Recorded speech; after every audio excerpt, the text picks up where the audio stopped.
Live from Harlem, New York. Put your hands together for Mr.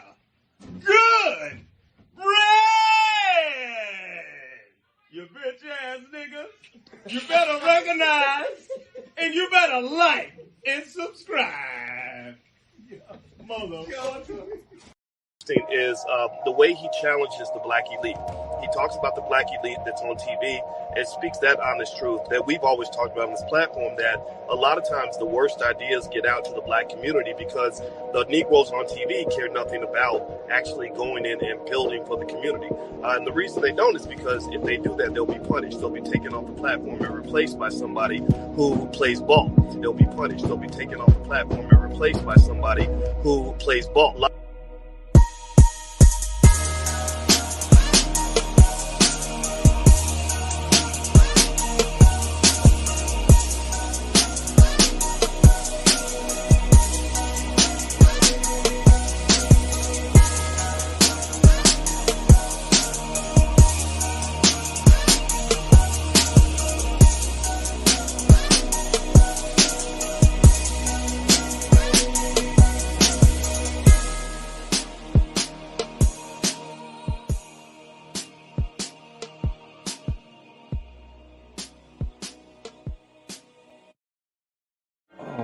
I see a devil already popping up in here.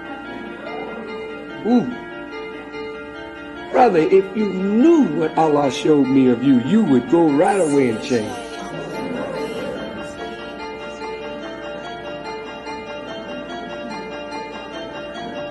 Up in that third balcony, the second balcony. Man, evil nigga. Oh, Yakub ain't got nothing on you.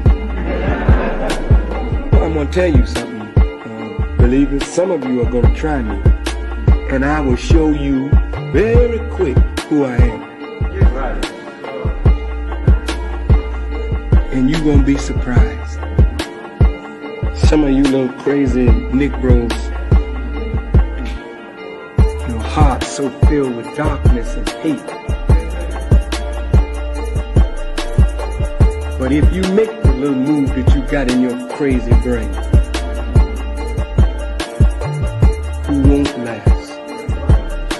You won't last. And I say this, when we get real tight, strong, see a snitch and an enemy that's in here among us, he'll show up. I'm going to say this public, because I really don't give a damn about the consequences. Dear brother and or sister, if you're on the payroll for the police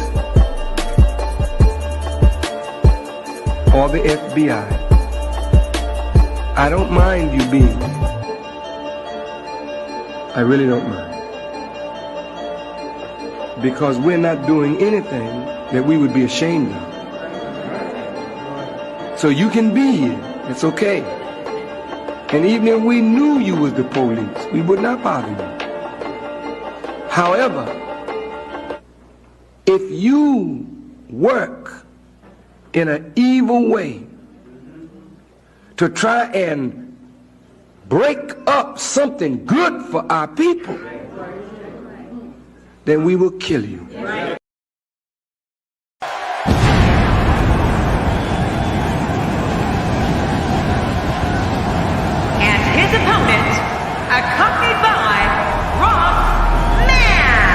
From Harlem, New York, weighing in at 215 pounds, GMG Big Money! Oh, it's true. It's damn true. These two have been waiting for this one for quite some time, and to be honest, so have I.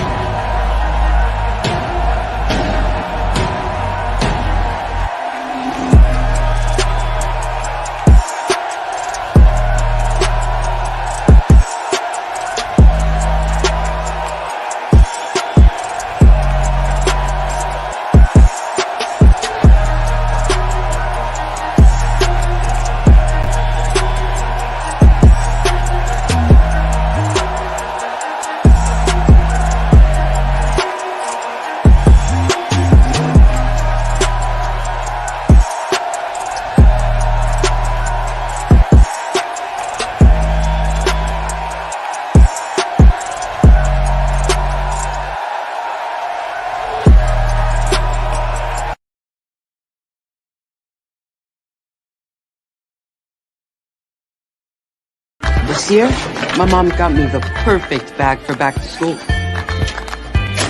These colorful binders help me stay organized. These headphones are just what I need for studying. These new sneakers are just what I need for the new year. This jacket is a real must-have. My parents got me the skateboard I wanted. It's pretty cool. These scissors really come in handy in art class. These colored pencils, too. These new socks, they can be a real lifesaver.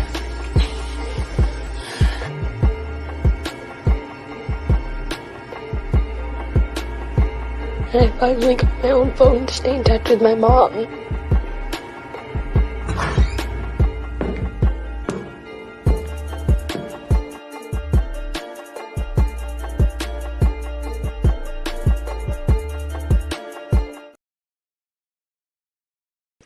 Salute, guys.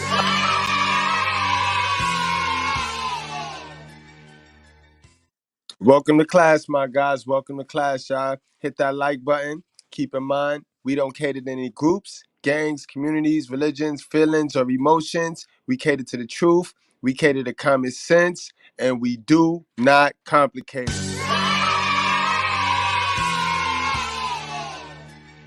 Now, before we go any further, I want to pay the bills. I want to pay some bills. When I was live yesterday, we was running amok yesterday, guys. A couple of people donated to the School of Common Sense, and a couple of people donated to the new school, State of the Art. So I definitely want to show love and show our support to those that donate, especially when you donate monetarily. You know what I mean? Definitely know that your cash definitely going to go right back into the community in somehow, some way. I'm always moving. I'm always doing something, but it'll go back in. So, you know what I mean? You're going to definitely get you a blessing. You know what I mean?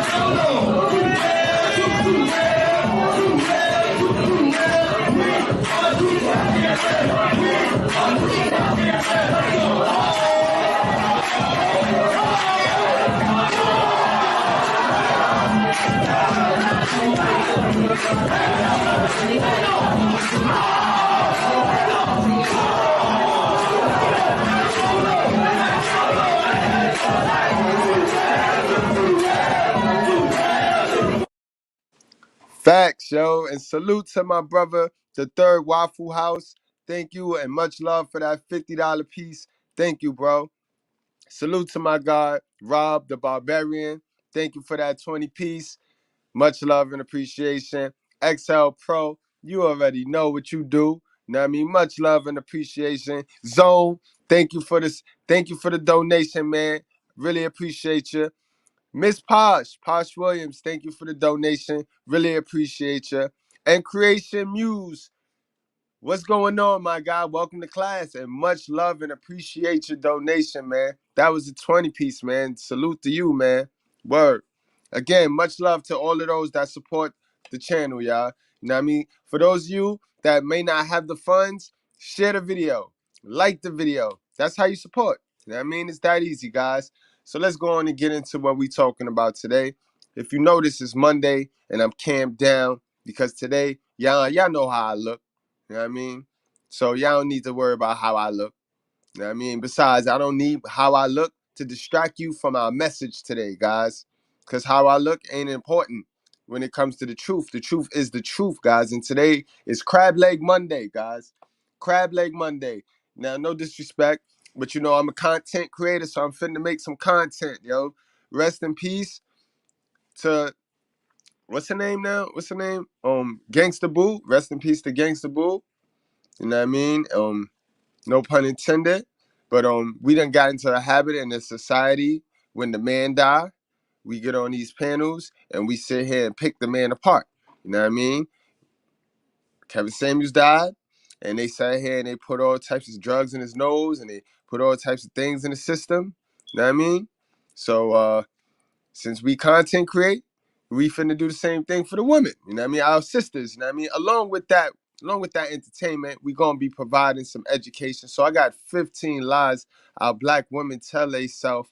And also, guys, being that you were raised by one, you might want to take heed to that list and get rid of those lies, because I hope you're not lying to yourself in the process, guys. But yeah, we finna talk about crab legs today and the lies they tell. This woman done lied herself to death, guys, man.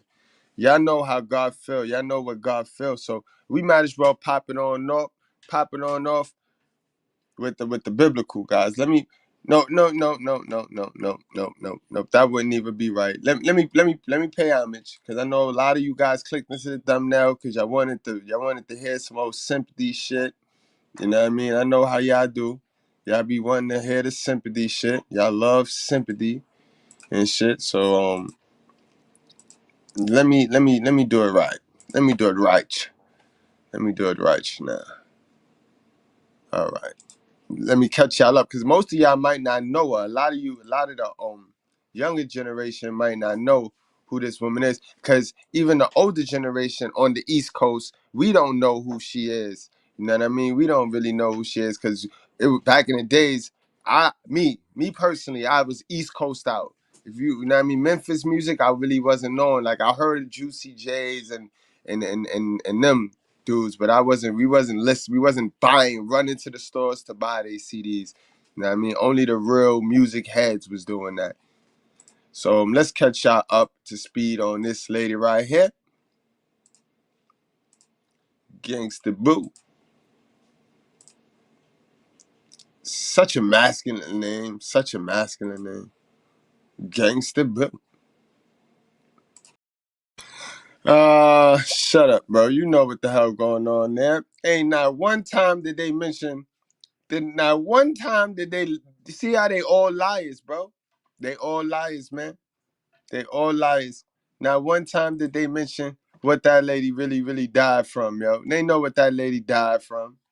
They know exactly what that lady died from. Wasn't no heart attack. Wasn't no heart attack. But you see how they all lie and cover up? That's sad, yo. God don't like that, yo. God don't like that. You see, that's the crazy shit, because it's a lot of things God don't like. You know what I mean? A lot of things God don't like. And people swear they love God, and they swear that they love God. But if you're a liar and you lie, you know what I mean, and that's all you do, then you can't possibly love God. You know what I mean? Because God say that you can't love him if you're a liar. You know what I mean? You actually hate God. You know what I mean? And remember, he know the ones that love him and the ones that hate him. Remember Esau, the shit that they taught you? The Esau and Jacob shit? You know what I mean? Jacob I love, Esau I hate. Uh-huh. We see they didn't taught you that shit all wrong and shit. They didn't taught you that. That's how they get you to hate the white man and shit. But they don't teach you what that really mean, guys. You know what I mean? See, a lot of us out here thinking we good. We thinking we working on the side of good, bro. You better check it. You better check yourself. You know what I mean? Put away the lies, guys. A lot of us lie to ourselves all day, all night. Sit there and lie to ourselves, because people enable us to lie to ourselves. Now these people aren't gonna report this story like that. Like, if she, it's some bullshit, guys. Let's open it up, guys. Let's open it up, man. Let's open it up.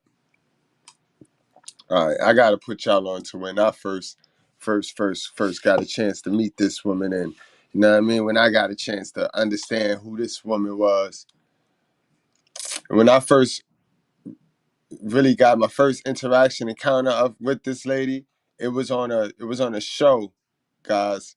It was on a show called Boot Camp, Marriage Boot Camp. You know what I mean? One of the few reality shows that I watch. You know what I mean? And she was on that show and making a crazy ass out of herself, guys. Making a crazy ass out of herself. You know what I mean? So before we go to that, we're going to get to this video. She did an interview with Vlad, guys, with Vlad TV. Bring y'all up to date, up to speed. Fair use, guys, because this nigga Vlad, he be acting like with his content and shit. But I done edited it up. I got it cleared. It ran through my other system, so we out of there. So we should be good in the hood. All right.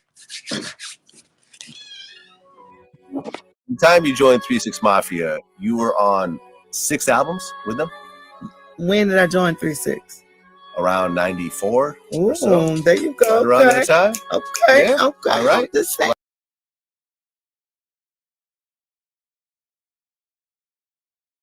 All right. Let's see where you at with it, Glad. Mystic Styles, Chapter 1, The End, Chapter 2, World Domination, Chapter What was your favorite Thugs. 3 6 album or Gangsta Boo song or verse? Do you have, like, because me and you cool, just off the grid, but do you, like, yo, my girl, snap, do you, even if it's some Run the Jewels shit, like, do you even have a favorite Gangsta Boo verse or favorite 3 6 Mafia song, or you just, like, well, I got introduced, I got introduced with Tear the Club Up. Okay, which one, though? We had a few of them. The one they were doing the commercials for. You know, when you guys first signed to Loud. Tear the club up. Tear the club up. The one that you can't perform in No, clubs. we performed it in verses. No, I understand that, but I mean, No, when it was way. out, during that time, I remember I talked to a few people about it, where the club would say, you cannot perform this song, and then y'all would perform the song anyway. Big fat. Because you already got your money. Because Paul and Juicy petty money. Right. Petty money. Well, in terms of why you left, I mean, according to the news, you know, according to Wikipedia. Glad we done did 1,000 of these interviews. I ain't finna say shit about no 3 6 Mafia. I left 3 6 and all that extra shit. That ain't got nothing to do with this 2021 shit. Okay, you don't want to talk about it. Fair enough. Talk about what? You know what? When I do this, let me show you this. When I do this, I zip my lip up and I throw away the key. But look, I do this. So let me do this. Ask your question. Okay. Glad. Okay. Well, at one point you left. What, you know, in terms of you everyone becoming cool again? What led to you to everyone becoming cool again? Yeah, that's a boring question. Okay, boring question. Okay. But no, keep this in the script, bro. Okay. Right. But yeah, like it's family, bro. Like busy bone type shit. Yeah. You take your pills type shit, you know. Well, Juicy J said something interesting. He said, there we go. Let's get some recent shit. He said that drugs were the reason why 3 6 Mafia. I didn't see that. You got the clip? Show me. Well, I got a quote. He says, you ain't got the clip? Well, I think it might have been a written interview. There you go, right? They jump right to it, yo. Vlad, you know, Vlad always gonna be fishy. He always want the juice, you know what I mean? So he jumped right to it. Like, what's good? He heard about the drugs. Mind you, they ain't mentioned that in that news report either. They ain't mentioned that in that news report. So let's keep going. Let's keep digging behind the scenes. He said, this is a quote from Juicy J. You can call him yourself and verify. No, he said, he said, from heroin to meth to cocaine, all kinds of pills, a lot of drugs were consumed during the times we were together. When everyone was sober and shit. So what was the question? Why did he say all this? Like, I'm sorry. He's talking about the breakup of 3 6 Mafia. Okay, the breakup of 3 6. 3 6, right. He said from heroin to meth to cocaine, all kinds of pills, a lot of drugs were consumed. Hold on. Meth, yeah, he said. Wow, that's new to me, for real? Yeah. Hey, man, who reported that? Juicy J. No, who reported that? Where you pulling it up from? I don't care about your computer. Okay, hold your on. little MacBook. Hold on, I'm about to tell you. Because it's new. Because this recent, right? Yeah, this is recent. This was. Can you play a clip? It's not a clip. It's a written interview. It's from November 30th, 2021. So he did a written interview. I zipped my lip through it. With Uproxx. He said a lot of drugs were consumed. Right, how you not gonna know what you said? How you not gonna know what you said? You asking for a clip? Like, come on, sis. Come on. It's recent, right? Yeah, this is recent. This was. Can you play a clip? It's not a clip. It's a written interview. It's from November 30th, 2021. So he did a written interview. I zipped my lip through it. With Uproxx. He said a lot of drugs were consumed during the times we were together. When everyone was sober and shit, everyone's on the same page. When cocaine's involved, things change. But I'm not pointing a figure. Well, no, go back to the meth and heroin now. Like, read the whole Juicy J quote that you said. From heroin to meth to cocaine, all kinds of pills. A lot of drugs were consumed during the times that we were together. So that was the breakup of 3 6. Is that what you? That's what he's saying. I'm not saying it. Oh, that's interesting. He said, but I'm not pointing a finger at nobody. Can't think of anything else that would have caused the group to break up. Now I want y'all to remember how combative she's being right here, because she ain't full blown combative, but she playing stupid now, yo. And this is the sad shit. It's Crab Leg Monday for those of y'all that just came to class, y'all. It's Crab Leg Monday. Modern woman, period. Modern women, period. Especially the black ones will take that crab leg to the grave, yo. They will take that whole cat box to the grave with them, bro. Just pay attention, guys. That's how I need you to understand how they lie. They lie. In their dying breath, they'll lie. That's what we here for today. You know what I mean? We're here to celebrate in honor of, you know what I mean, Gangsta Boo, but they will lie. And said, which was why people wasn't showing up at the studio. Business was crazy. Everything's folding. It was the drugs. Oh, okay. So he said the drugs were the reason why. Okay. Well, you know, that's his quote. It's not mine. So. That's his quote. TheEnd.com. Okay, so you can't comment on it. Well, that's his quote. Yeah, I never done meth or heroin. I mean, that's his quote, and I respect you. Okay. Cocaine, you've dabbled in here and there? Absolutely. Okay. Why not? I've never tried it. That's on you. You tried a lot of other shit, though. I've tried other shit. No, I mean, you know. Now, guys, again, when we get to the biblical section, I'm not knocking this woman. That's her punishment. You want to smoke, you want to drink, you want to sniff, you could do that. I mean, God, hold on. Let me pull up something, guys. Let me pull up something for you guys, right? I need you guys to understand how I really get out this motherfucker. Oh, nope, not that one. We'll get back to that one. Not that one either. All right here, guys. 1 Corinthians 6:12. All things are lawful for me, but not all things are helpful. All things are lawful for me, but I will not be dominated by anything. You get what I'm saying? Do you understand what he meant by that, guys? He don't give a fuck what you need to get over and get by. But if you let that shit become you, then it's death, bro, because your body is a temple at the end of the day, guys. You know what I mean? Do you not understand that? You know what I mean? And that's right here. And in Corinthians, this is the same, you know what I mean, chapter right here. Or do you not know that your body is a temple of the Holy Spirit within you, guys? So if you put all that shit, you let that shit fog your brain, which I always tell y'all, your Holy Spirit is your subconscious mind. You let that shit fog your mind. Let all that dope, let all that alcohol, let all that weed, because it's not for everybody, bro. It's not for everybody, bro. And like I said, you can drink, it's when you get drunk. You can smoke, but when you get stupid, you're at no use. You can do damage to yourself and to others, and that's the sin. That's the sin. So this book don't tell you, they don't make you no soldier. Like everybody think, because you read the Bible, you got to be a soldier, you got to live like this, and you got to live all like square. No. You heard what the man said. You heard what the man said out his mouth. Right here. All things are lawful for me, but not all things are helpful. So it's always a choice. And it's a choice and it's a sacrifice. You see how the game go? You choose. You choose. All right, let's get back to what she talking about, though, man. This old crab-legged ass lady. She done lied to death. No, but they're black cats. That's cocaine, baby. I mean, I've tried ecstasy, I've tried acid, I've done mushrooms. We're talking about the drugs. I've done hard drugs. I haven't done cocaine. I respect, that's what he said. My homie over. And y'all be out here feeling sorry for people that's paying debt to God. Y'all feel sorry for people. Why he talking about her? That's wrong. That's wrong. That's wrong.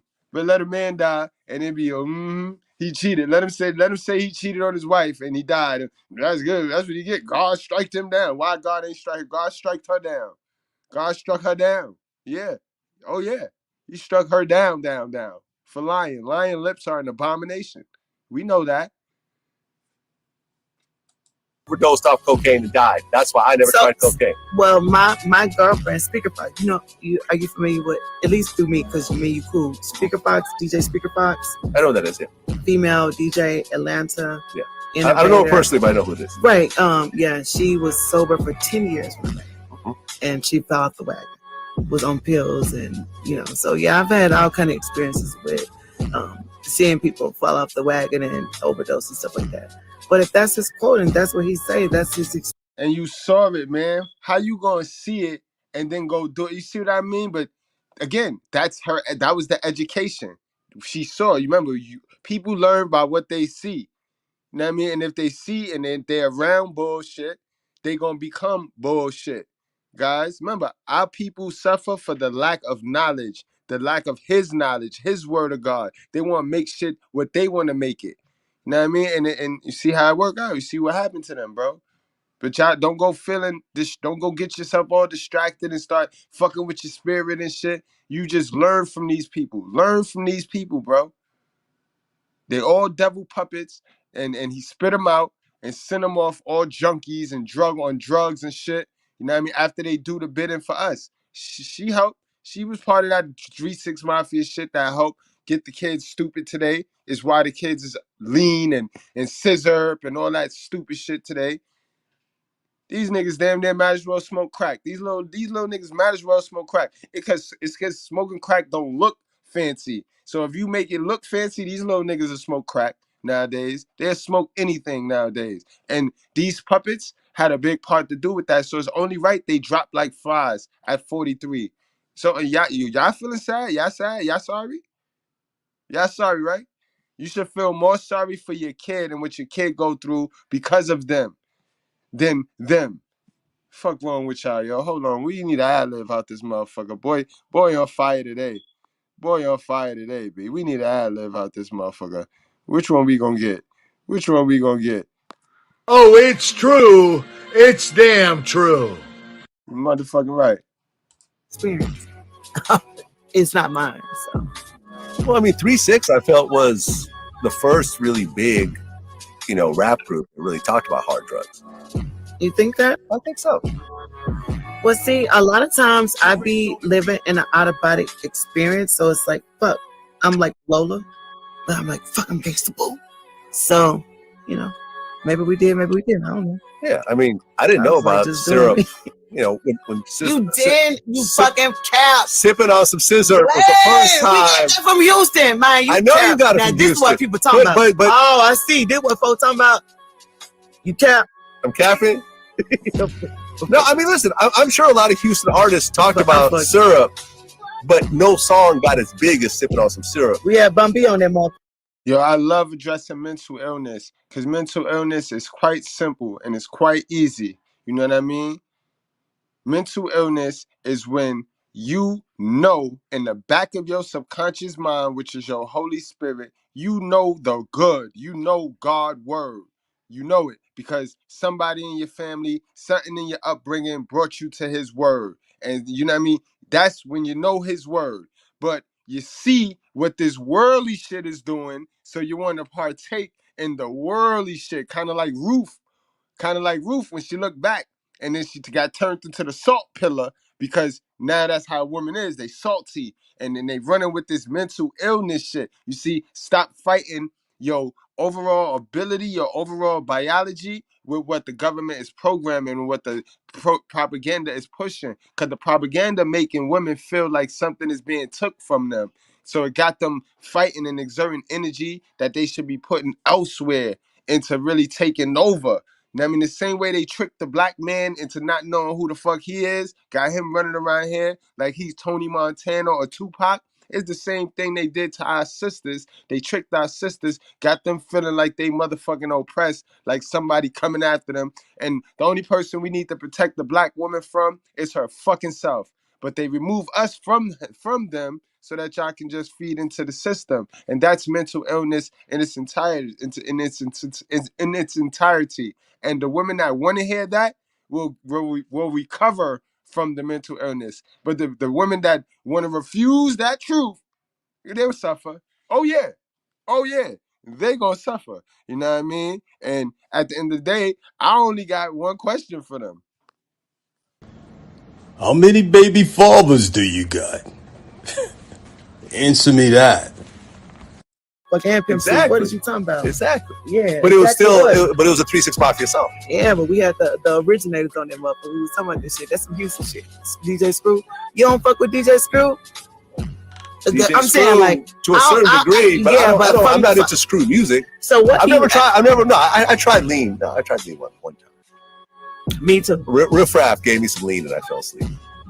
Glad. He's told me. I tried lean one time. Oh God. Yeah. I was at a college dorm with my white homeboy named Jared, and I was sitting in the chair like this, and I was like, you know what? This is not me. I need Red Bull and vodka. You know what I'm saying? So I get you. Yeah, it's just, you know. But I feel like that's more of a Houston. You know, if you're saying 3 6 Mafia like turn people out to do drugs, as far as when you said drug and lean, I'd be like, that's Debbie Downer. I would say if anything, it would be cocaine. You guys talked about cocaine a lot. The end. Yeah.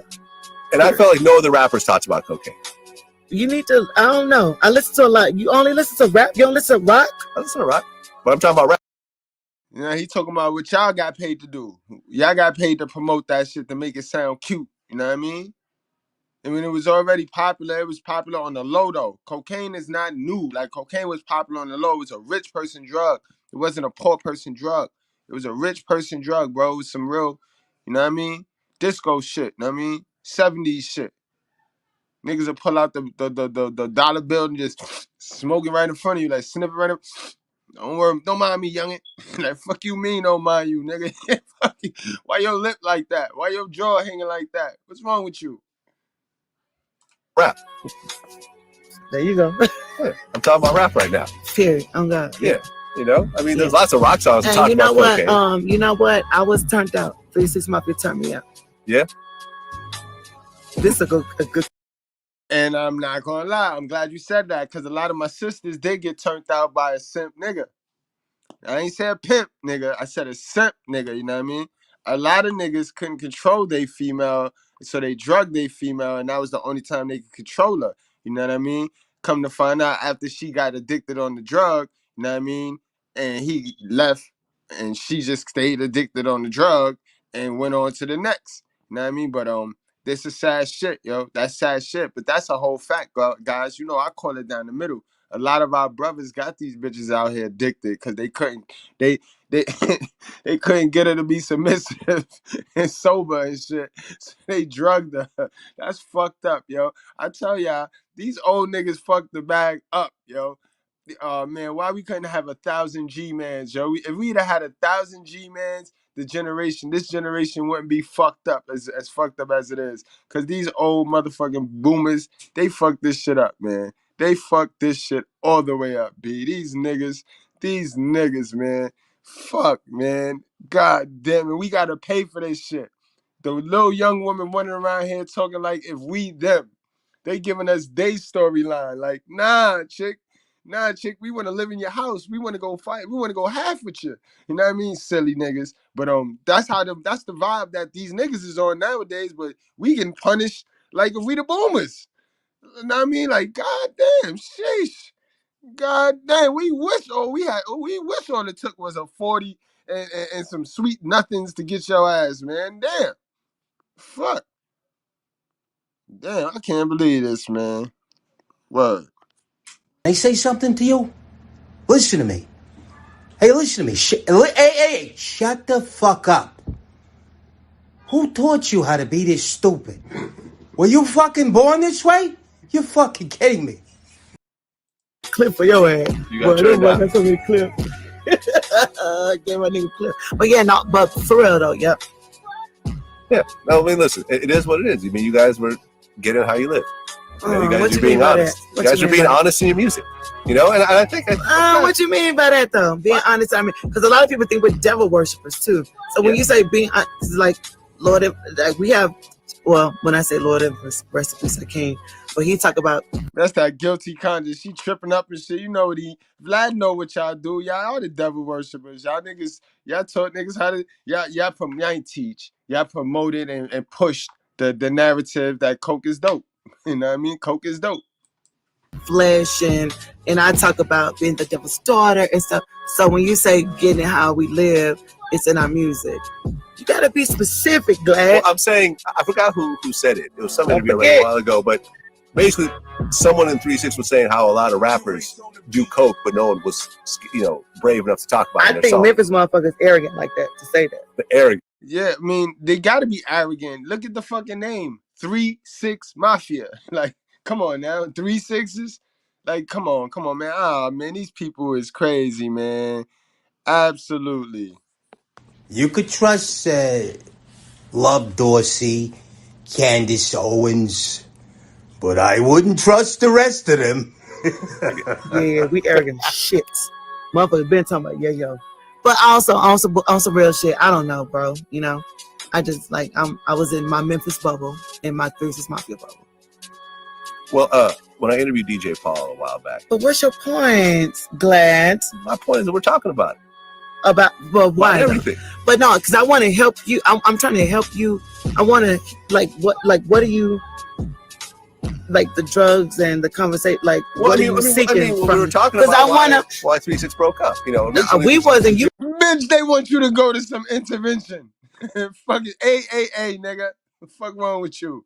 He trying to get you to admit that you have a problem. The first step towards freedom is admitting. Fuck wrong with you? You don't get it? Why are you the only one not catching on, sis? See, black women to lie and lie and lie and ignore the truth, substitute the truth, eat the truth. That's them crab legs. He was, and then you mentioned Jay, and he was some of the drugs, and then you went from there. So, where are you going? Do you?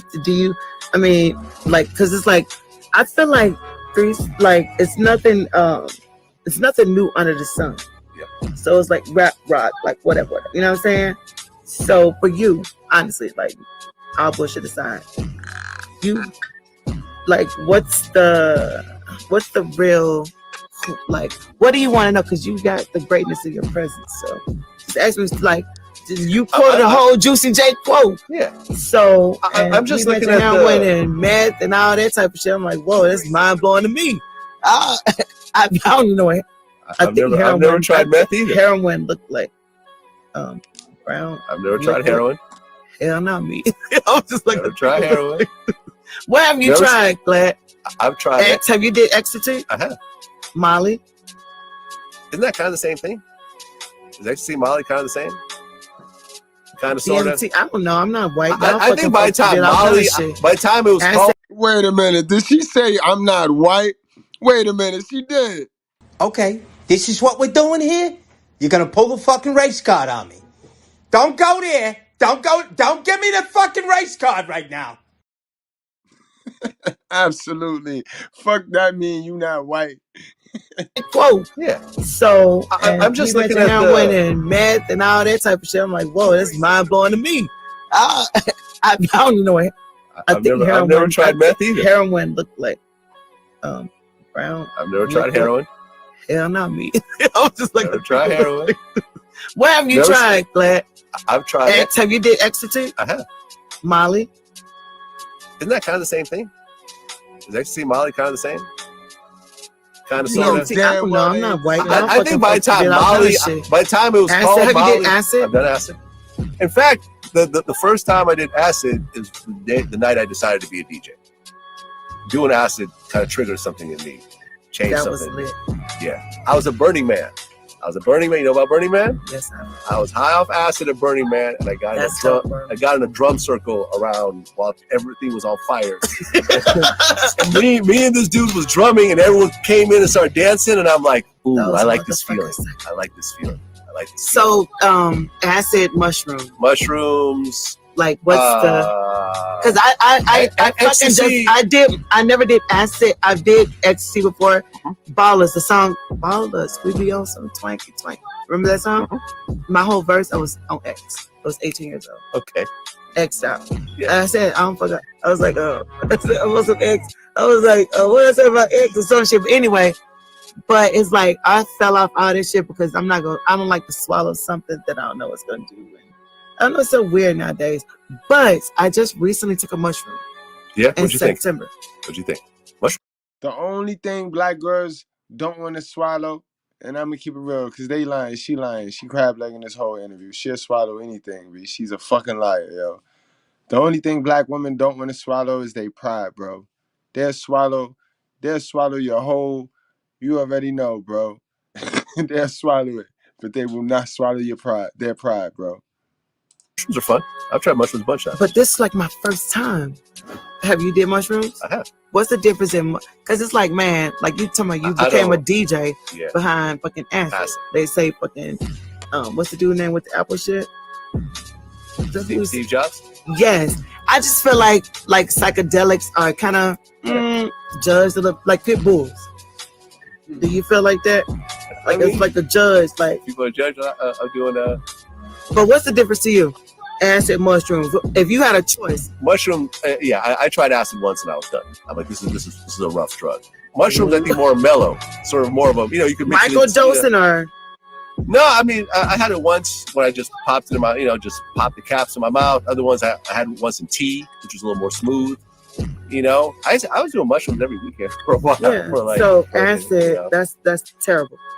I mean, it's not terrible, but it is what it is. Like I remember me and Paul were on the phone, a couple months ago. We were talking about different drugs. Look at Paul.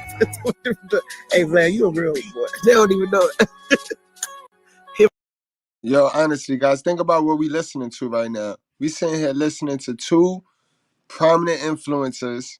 You know what I mean? I got a grip. They was in that video that we was just listening to in the news video. They was paying her to be the queen of Memphis. They said that shit too. They said she the queen of Memphis. And these motherfuckers just sat here for a whole 3 minutes talking about drugs that they did, yo. This is the shit that our kids is exposed to, yo.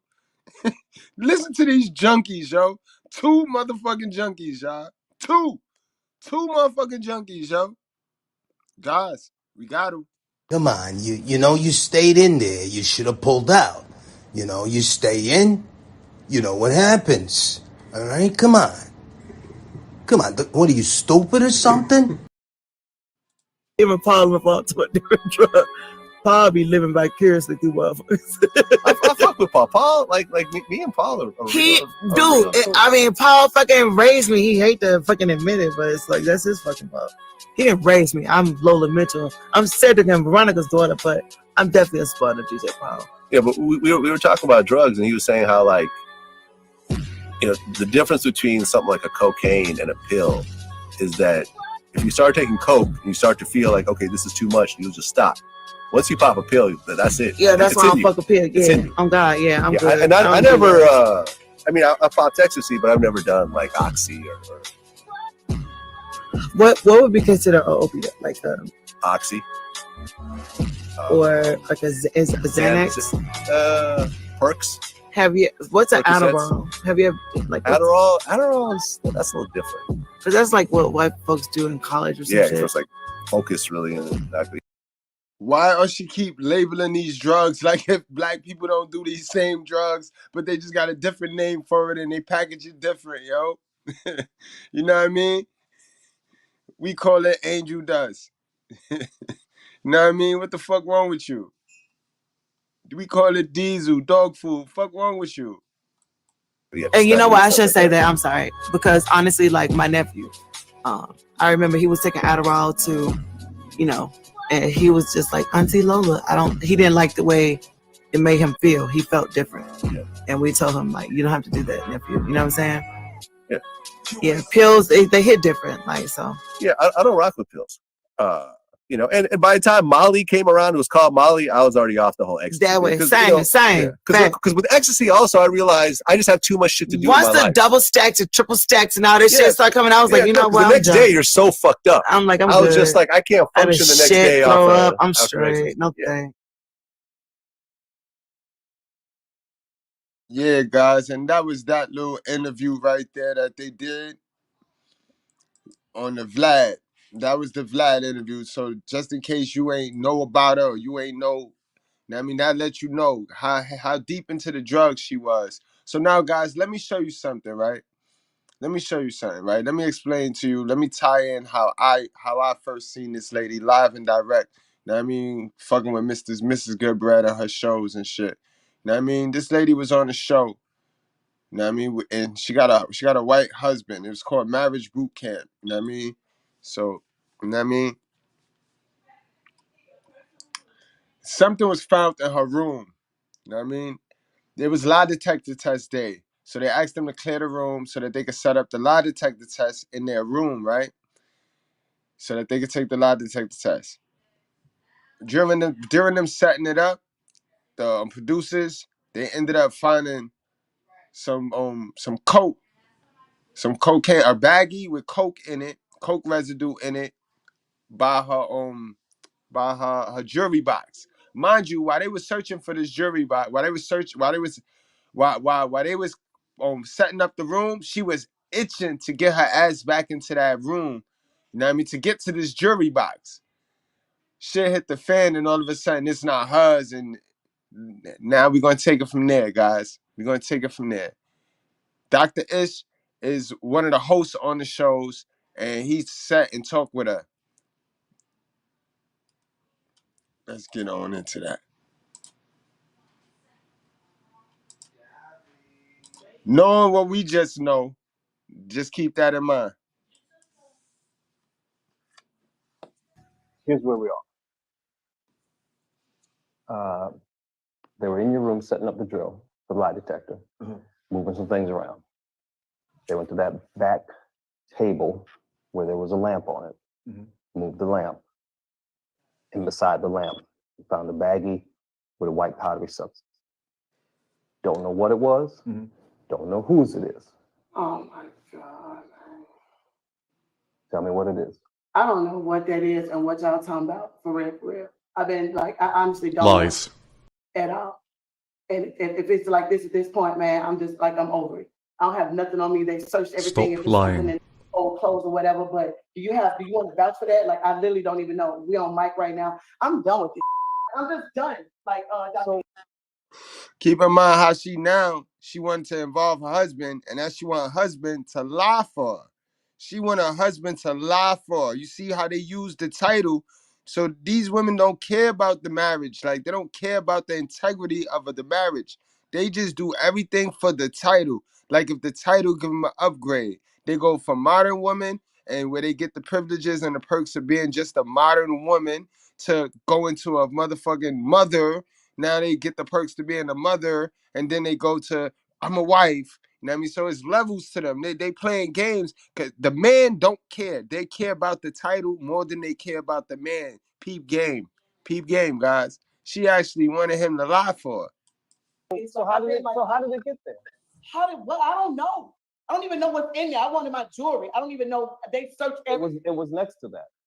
My box. The thing is, they searched me, everything. So I don't know. If I can see it could be something old. I don't know. And it's not. She gonna say just because they searched her to come onto the island, that was supposed to be the last search. No, man, it doesn't matter. Okay, they ain't gonna search you down, but you left the shit out for them to get it. You left it out. You know it's yours, my nigga. Let me tell you the other couples, right? Because this shit was funny, guys.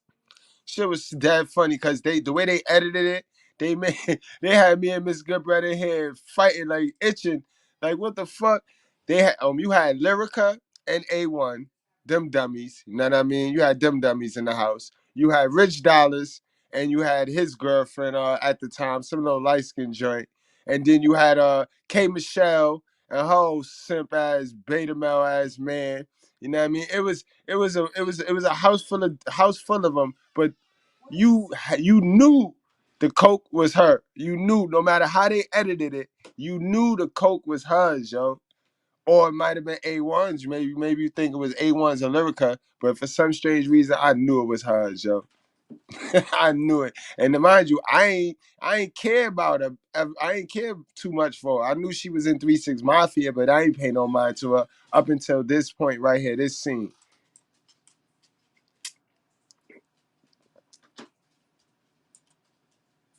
Has this ever been a problem before? Man, Dr. Ish. Something that you've addressed before? If it's something in old clothes or whatever, but do you want to vouch for that? Like, I literally don't even know. We on mic right now. I'm done with it. I'm just done. Like So how did it get there? Well, I don't know. I don't even know what's in there. I wanted my jewelry. I don't even know. They searched everything. It was next to that. My box of jewelry. The thing is, they searched me everything. So I don't know. If I can see it could be something old. I don't know. And it's not okay to be accused of some. I'm not accusing you. Can I ask you honestly? Man, this is some weird. Can I ask you a question? For me, Emmett? Yeah. Has this ever been a problem before? Man, Dr. Ish. Something that you've addressed before? Just in personal life? Dr. Ish, I came to Marital boot camp. Right.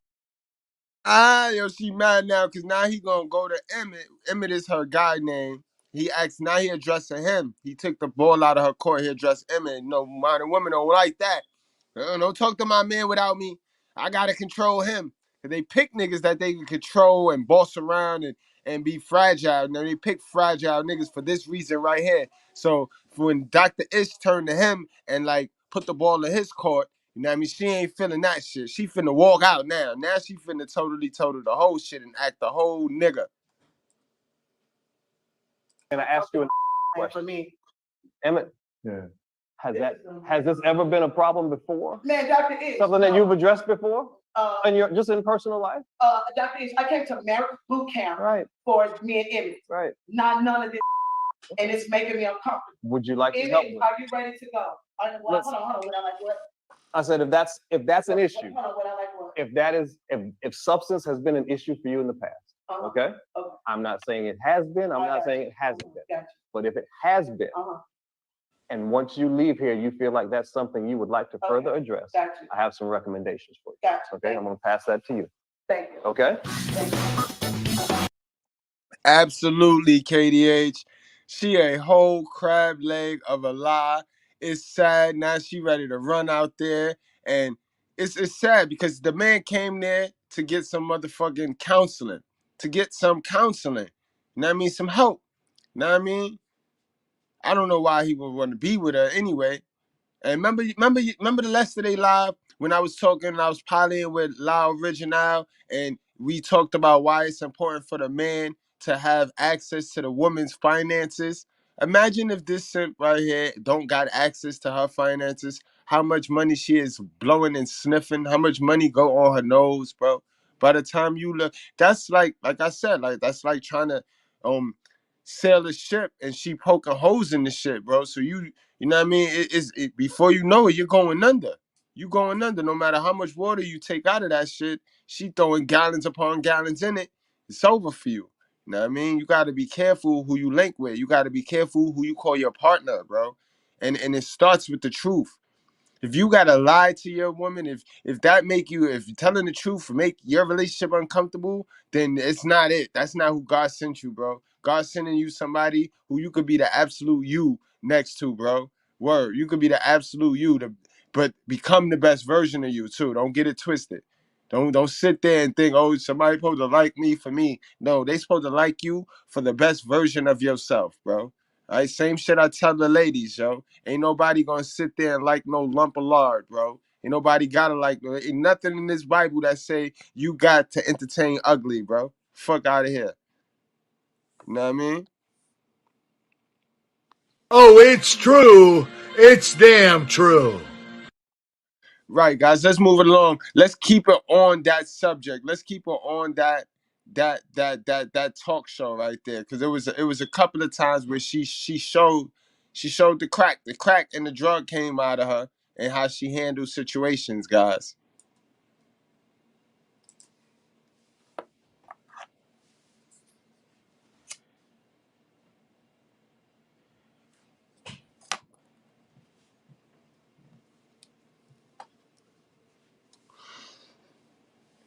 This was the show right here, guys. You can see Lyrica and A1. You can see Rich Dollars and his girl. So it was a show based on couples, celebrity couples that's trying to fix their marriage. You know what I mean? And they come to the show and they fix their marriage. And you really get to see the behind the scenes of how the person act. You know that the show is scripted. You know that it's not, all these reality shows are scripted, guys. Don't get it twisted.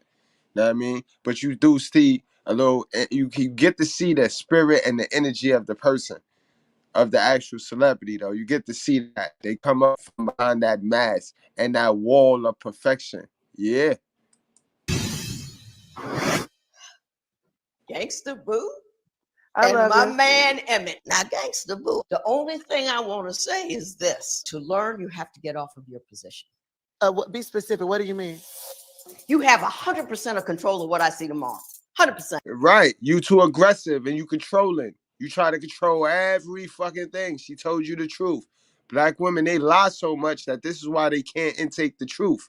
Because they always lying, so that they're always in a delusion. So whenever you tell them the truth, it don't go with what they lie is. It don't go with what is in their Holy Spirit, which is a whole fucking lie. This is why they get offended. All of a sudden you bashing women. All of a sudden you don't like women. You misogynistic. You know what I mean? No. That's just a deflection of their fantasy because they're a liar. And we know that God don't like a liar. Well, what I would like to get from this drill, because this is my experience as well. I'm the one doing the drills, right? So in the drill yesterday, like when we did the escape room thing, right? He folded. It just seemed like everything has been, I'm the bad person. He's holier than thou. I felt like she just keep coming at me and not addressing Emmett and his situations. So it kind of pissed me off. He folded on me in that drill. Yes, and he was did. not checked And we in. got on him in that drill. The fact that you... This is the problem. When you're an aggressive, combative female, it's hard to be the victim. You want niggas to treat you like the victim when this whole show, guys, I'm watching this show with my own eyes. I was watching this whole show with my own eyes. She was aggressive and she was a bully the whole fucking show towards this man. She was all the things we say that toxic, low quality females do, like use the death of his moms or one of his parents. She used that against him and like, you know what I mean, try to make him feel bad all of the way through. And you want to be the victim? Fuck out of here. Judge Toller wasn't falling for that shit at all. You didn't hear it is a function of your lack of listening. It is not a function of my lack of saying. I'm done. This is not going to be like the Boo against Emmett show. I'm not addressing Emmett and his situations, so it kind of pissed me off. He folded on me in that drill. Yes, and he he did. was not checked and we in. got on him in that drill. The fact that you didn't hear it is a function of your lack of listening. It is not a function of my lack of saying. I'm done. This is not going to be like the Boo against Emmett show. I'm going to walk out on this note. Boo! Like, I'm not going to be getting attacked, so I'm going to let y'all have the floor on this one.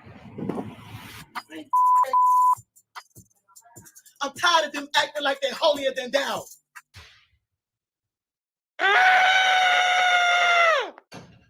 Lola just stormed out of here. She's really upset. I just hope that Lola doesn't feel like she's being attacked or it's a one-sided deal because I'm... Stop lying. You just hope she don't feel like it's your fault, my nigga, because you going to take the blunt end of it. That's what's going to happen, my nigga. She going to beam up and take it out on you, bro. That's what she going to do. And you need to leave her because you're enabling her, bro. You enabling her, bro. You allowing yourself to be her you is her punching bag, bro. Know what I mean? That's sad shit right there. Y'all heard him though? He's scared to death. You and that puppet. You better hold on to that puppet, bro. You're gonna need it. Tired of them acting like they're holier than thou.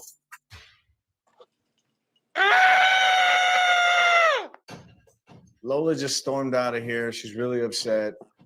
I just hope that Lola doesn't feel like she's being attacked or it's a one-sided deal because I'm here for her. I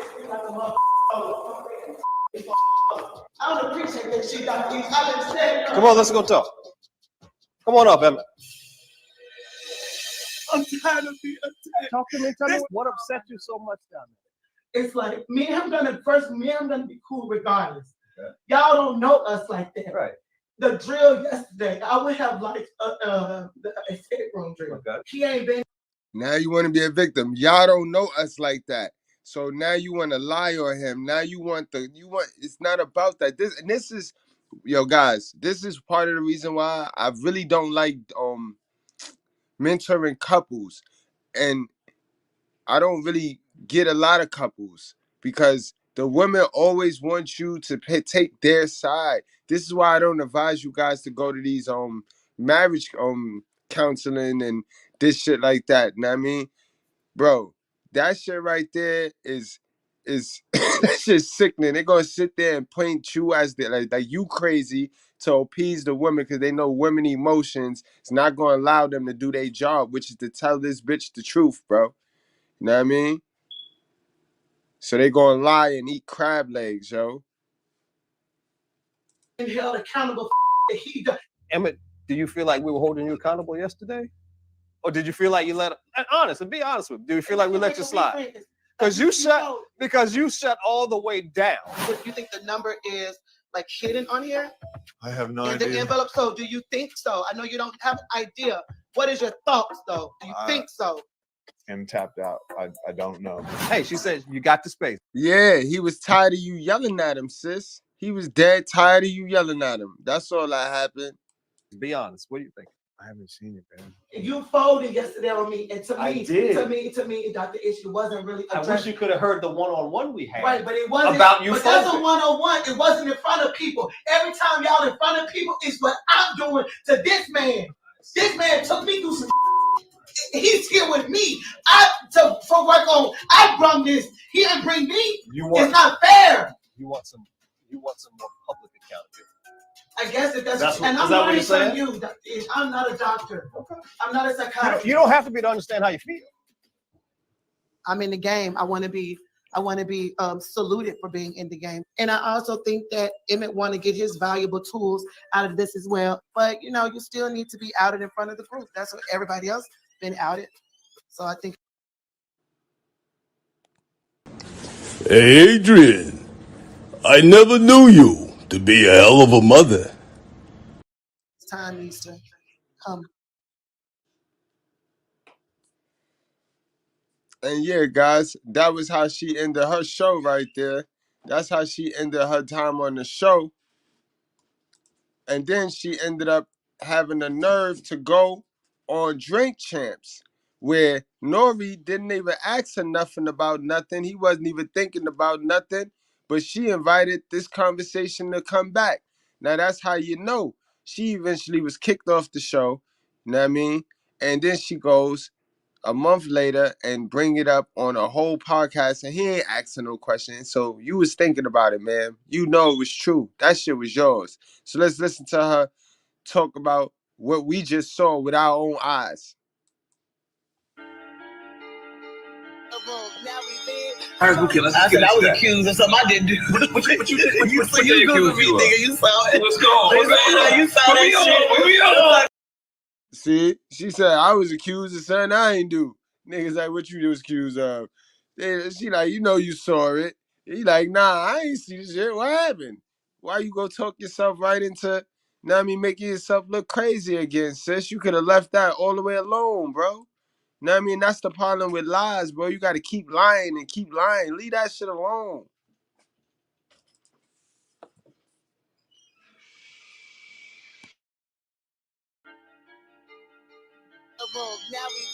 I was accused of something I didn't do. What you did? You accused me, nigga. You saw it. Let's go. You saw that shit. Like I said, I brought drugs into the house, contraband in the house. If you didn't see it, y'all heard about it. And I wanted to dwell on that shit. They lied. And I've never been so insulted. Really, I never been so hurt.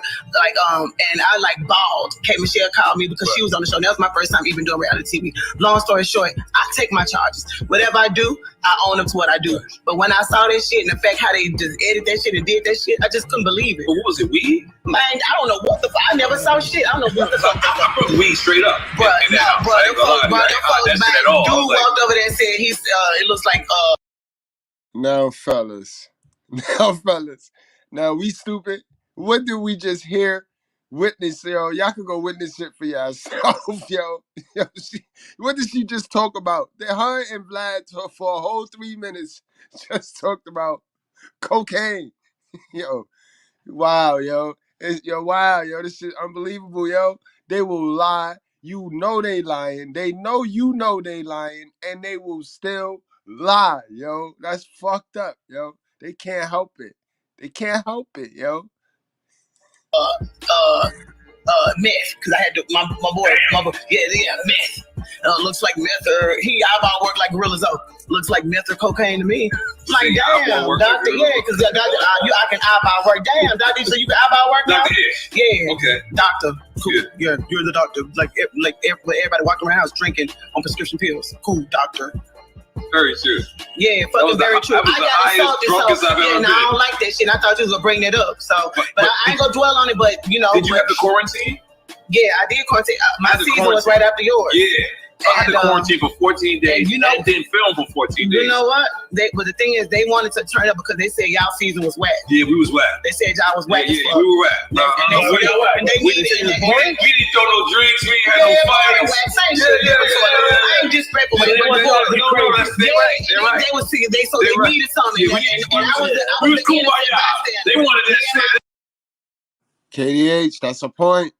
KDH, that's a point. I didn't even see Coolio up there. I did see Coolio up there on Drake Champs. That's a point. I did see the Coolio on there. That's a point. That's a point. That's a point. Where is Kanye? My dude was the innocent bystanders on that motherfucker, so they fucking painted this fucking narrative like I don't have family watching that shit, saying they found something in the room that I never even fucking saw. I felt gaslighted because I'm like, well, damn. Did something slip out? You know, like you find a dollar bill in the laundry out of the wash, like these folks like said it was something in the camera right there. Like so, like the fuck, I'm from Memphis, nigga. If I do anything, I'm gonna have my shit in my city or somewhere else. But I'm also grown. But the fact I got lied on, so you was mentioning something about being accused of something. And that's kind of what we'll see it in the edits when the show come out. But I was elaborating on what you were saying. It don't feel good being lied on about something. And I wanted to talk about that garbage ass show. God damn. Do you make noise for that?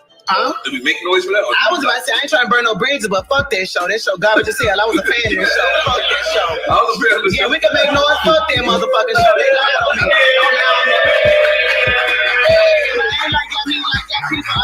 You know what I'm saying? Now you're going to be ungrateful. You know, all of y'all see going into these celebrities use those shows for checks. Now you're going to be ungrateful. You knew you wasn't doing nothing. You wasn't getting a goddamn money until that show called you. Like, you want to be on it, and you took it. Now you want to be ungrateful because you fucked up. So now you're going to sit here and lie to yourself, yo. Wow. Incredible. Yeah, come on, Dr. Ish. I roasted the fuck out of him on the in the DM. Yeah, then he all in my DM, so much I apologize. But sweet, tell the feds you apologize. But I know you ain't because you need that check. Dr. Ish. Is you married, nigga? I'm sorry. I just had to say that. Because that man, I'm a black woman, okay? I have a black daddy. Rest in peace to the king. And I have a black mother. Oh, God. Here we go. Oh, no. Because I'm a black woman. Okay, this is what we're doing here? You're going to pull the fucking race card on me. Don't go there. Don't give me the fucking race card right now. Right, yo, you're wrong. You're wrong, sis. You see? You see? Yeah, but sweet, tell the feds you apologize. But I know you ain't because you need that check.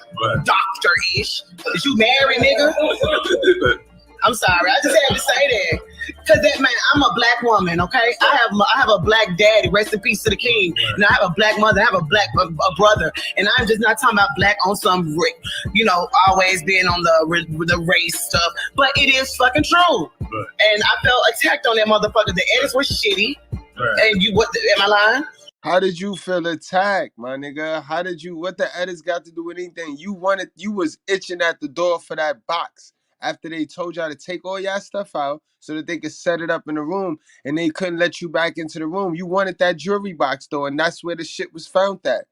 I'm not bugging. I saw this shit with my own eyes. I saw this shit with my own eyes, yo. Yeah, no. I've been waiting. I don't know. How did you enjoy yours? I was a fan of that fucking show. I was a fan of the show. How was your experience? I think you liked it. He probably did. I'm 50-50.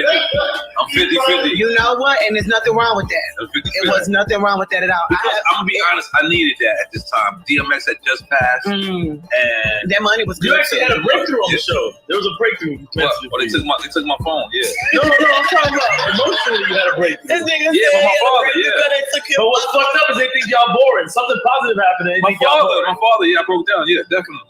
Yeah. But hold on. Wow. Hey. You said your father? Yeah, no, my father that passed away. Yeah, man, okay. And then when they brought it up, I did break down. I ain't gonna lie. I think, you know what? Let me not even lie. I think I had like a 70-30 more positive than negative experience.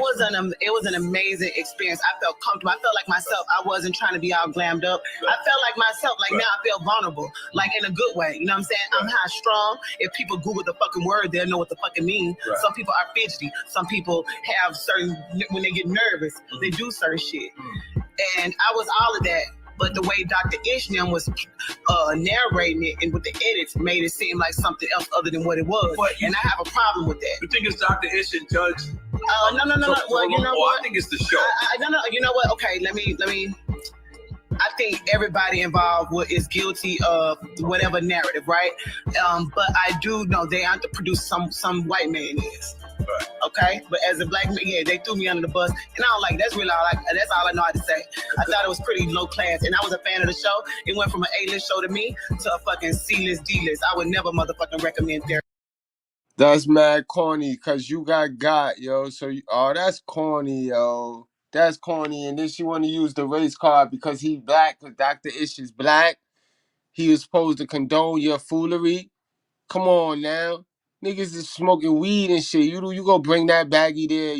That's awkward, sis. Clean up after yourself, man. Damn, that's not your house. And anyway, you see, if you'd have learned from there, if you wouldn't have blocked all that new information everybody was feeding you, because remember, guys, that's what we here to do. We're not here to rib nobody. We here to learn from people's stupidity, bro. Because you can learn a lot from a dummy, all right? And if she would have learned her lesson from all of this shit right here, she'd be alive today. She'd live to see 44 and 45. But when you block information and you start lying to yourself like you know and you don't know because you never was taught, and the person who did install something in you was a dummy, then this is what's going to happen to you. You know what I mean? You're going to fog your Holy Spirit up with stupidity, and you're going to fail. You know what I mean, guys? So don't go be feeling all sorry, like, oh, Mr. Goodbread cold. I ain't cold. I'm truthful, bro. And she was a liar, bro, and God ain't like her, so I ain't got to like her. Therapy. Yeah, because I have a real therapist. So I know what real therapy is. She offered me tea, not fucking alcohol. Okay. Facts. And we gonna get back to that. But let me kick. I'm warmed up now, guys. Enough of this celebrity gossip. And we learned a lot. Like I said, we learned a lot from a dummy, man. Let me get into this. Let me get into the scriptures now, man. Those of you that need to leave, y'all can leave. Hey, yo, those of you that's tuned in on the New School channel, on the Brutally Honest Goodbread, come on over, hit the like button before you leave, and come on over to the Mr. Goodbread's chat, the Mr. Goodbread show chat. Now, I mean, come on over here and get it popping. Now, I mean, I ran it twice today from both channels, so I could run some watch time up over there. Now, I mean, but come on over to this channel. Now, I mean, we finna get it popping. I want everybody in the same chat because I only see one chat. You know what I mean? And salute to all my Cash Appers. Third Waffle House, salute to you. Rob Barbarian, salute to you. XL Pro, salute to you. Zone, Posh Williams, Creation Musician. You know what I mean? Salute to all of y'all, man. Much love and appreciation. All right, guys. So y'all see it. Verse Proverbs 26, 24, 26. Whoever hates disguises himself with his lips. You know what I mean? Think about it, guys. You got to read through the lines of that right there, guys. That means they're going to come talking. Them smooth talkers, them slick talkers, them liars. That's what they are. They fucking liars, bro. They going to always be talking and chatting like how she just talked herself into some shit that Nori ain't even asked her. Whoever hate disguises himself with his lips and harbors deceit in his heart. When he speaks graciously, believe him not. So when that motherfucker speak, and when they passionate about what they say, you can't believe this shit. You can't believe these niggas. You can't believe these, you can't believe these liars, bro. And it's sad to say, 80% of these women, bro, 80% of these women, bro, 80% of them. Now, I mean, you know what 80% is, guys? 80% of them he talking about. You could trust Love Dorsey, Candace Owens, but I wouldn't trust the rest of them. Absolutely, you bet not. You be a fool, motherfucker. You know what I mean? Believe him not. For there are 7 abominations in his heart. Through his hatred be covered by deception. His wickedness will not be exposed in the assembly. Will be exposed in the assembly. You see, so even what he build, no matter what he do, as he climb up, he gonna expose himself. The greater he think he get, the liar think they get, they gonna expose theyself. You know what I mean? God don't like a liar, bro. He don't like a liar, bro. Lying lips are an abomination, bro. Salute to the chat. Salute to the chat. And Steve T, you see your boy went back to the fabric. He kept it the fabric that ever since graduation and you said what you said, boy, your boy went back to the cloth of the channel. Where we at? Palms 101.7. No one who practiced deceit shall dwell in my house. No one who utters lies shall continue before my eyes. Is that why she died, God? That why she died? Is that why these liars is dropping like flies at a young age? Cause they liars and they filled with lying ass ideologies. Some of them don't even know it. Some of them, God forgive them, for they do not even know it. Some of them don't even know it. Again, it's they hell of a mother. Strike them, God. Strike them, God. Don't take it out on the children. But who am I? Who am I? I'm just a servant. Let me mind my business. But here it is, the truth with proof. The truth with proof. No one who practiced deceit. Y'all know what deceit is. Don't play dumb. You know what I mean? Don't play dumb with me. You know what I mean? Y'all smarter than me. Y'all read better than me. Y'all more articulate than me and shit. You know what I mean? So y'all know what deceit is. Shall dwell in my house. No one who utters lies shall continue before my eyes, bro. He see everything. He see everything. He see this prostitution. Niggas want to normalize everything except for accepting the truth. Motherfuckers want to normalize everything except for communication, respect, and accepting the truth and the will of God. What happened? What happened? What happened? Oh, it's true. It's damn true. Let's go. Let's go, chat. Are y'all with me? Are y'all with me tonight, chat? Let's talk Bible. What he said? Hashtag talk Bible. 2023, day 2, y'all. Proverbs 6:16 through 19. There are 6 things that the Lord hates. 7 that are an abomination. 7 that'll get you killed, bro. Set on fire to him. Haughty eyes. You thirsty niggas, you looking niggas, you always looking, you pocket watching niggas, you ice grilling niggas, you thirsty eyes, haughty eyes, a lying tongue, guys. Don't be a liar. And hands that shed innocent blood, murderers. You know what I mean? Abortions. These women. You know what I mean? These women. A heart that devises wicked plans. You know these backstabbers, these plotters, these evildoers, modern women, black women, sisters. Y'all gotta come to God because y'all sit around and y'all plot and do these wicked shits. Y'all do these things. Y'all do these things, these wicked witchcrafts.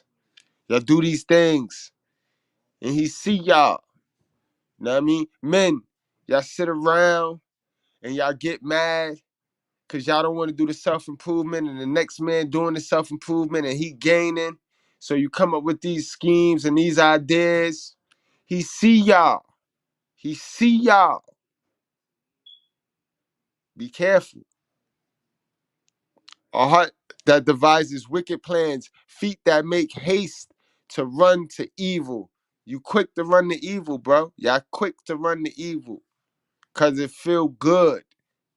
It's what you know, it's what you taught. You were taught by a wicked person. So that's all you know. Get rid of that shit. Throw it in the fire. Sacrifice. It's a sacrifice.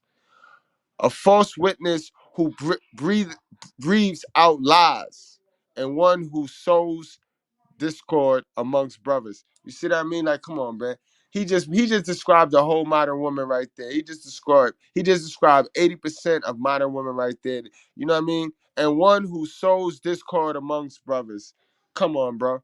These bitches done alienated the fathers. These bitches done fight promoted their ass into murdering tons of black niggas.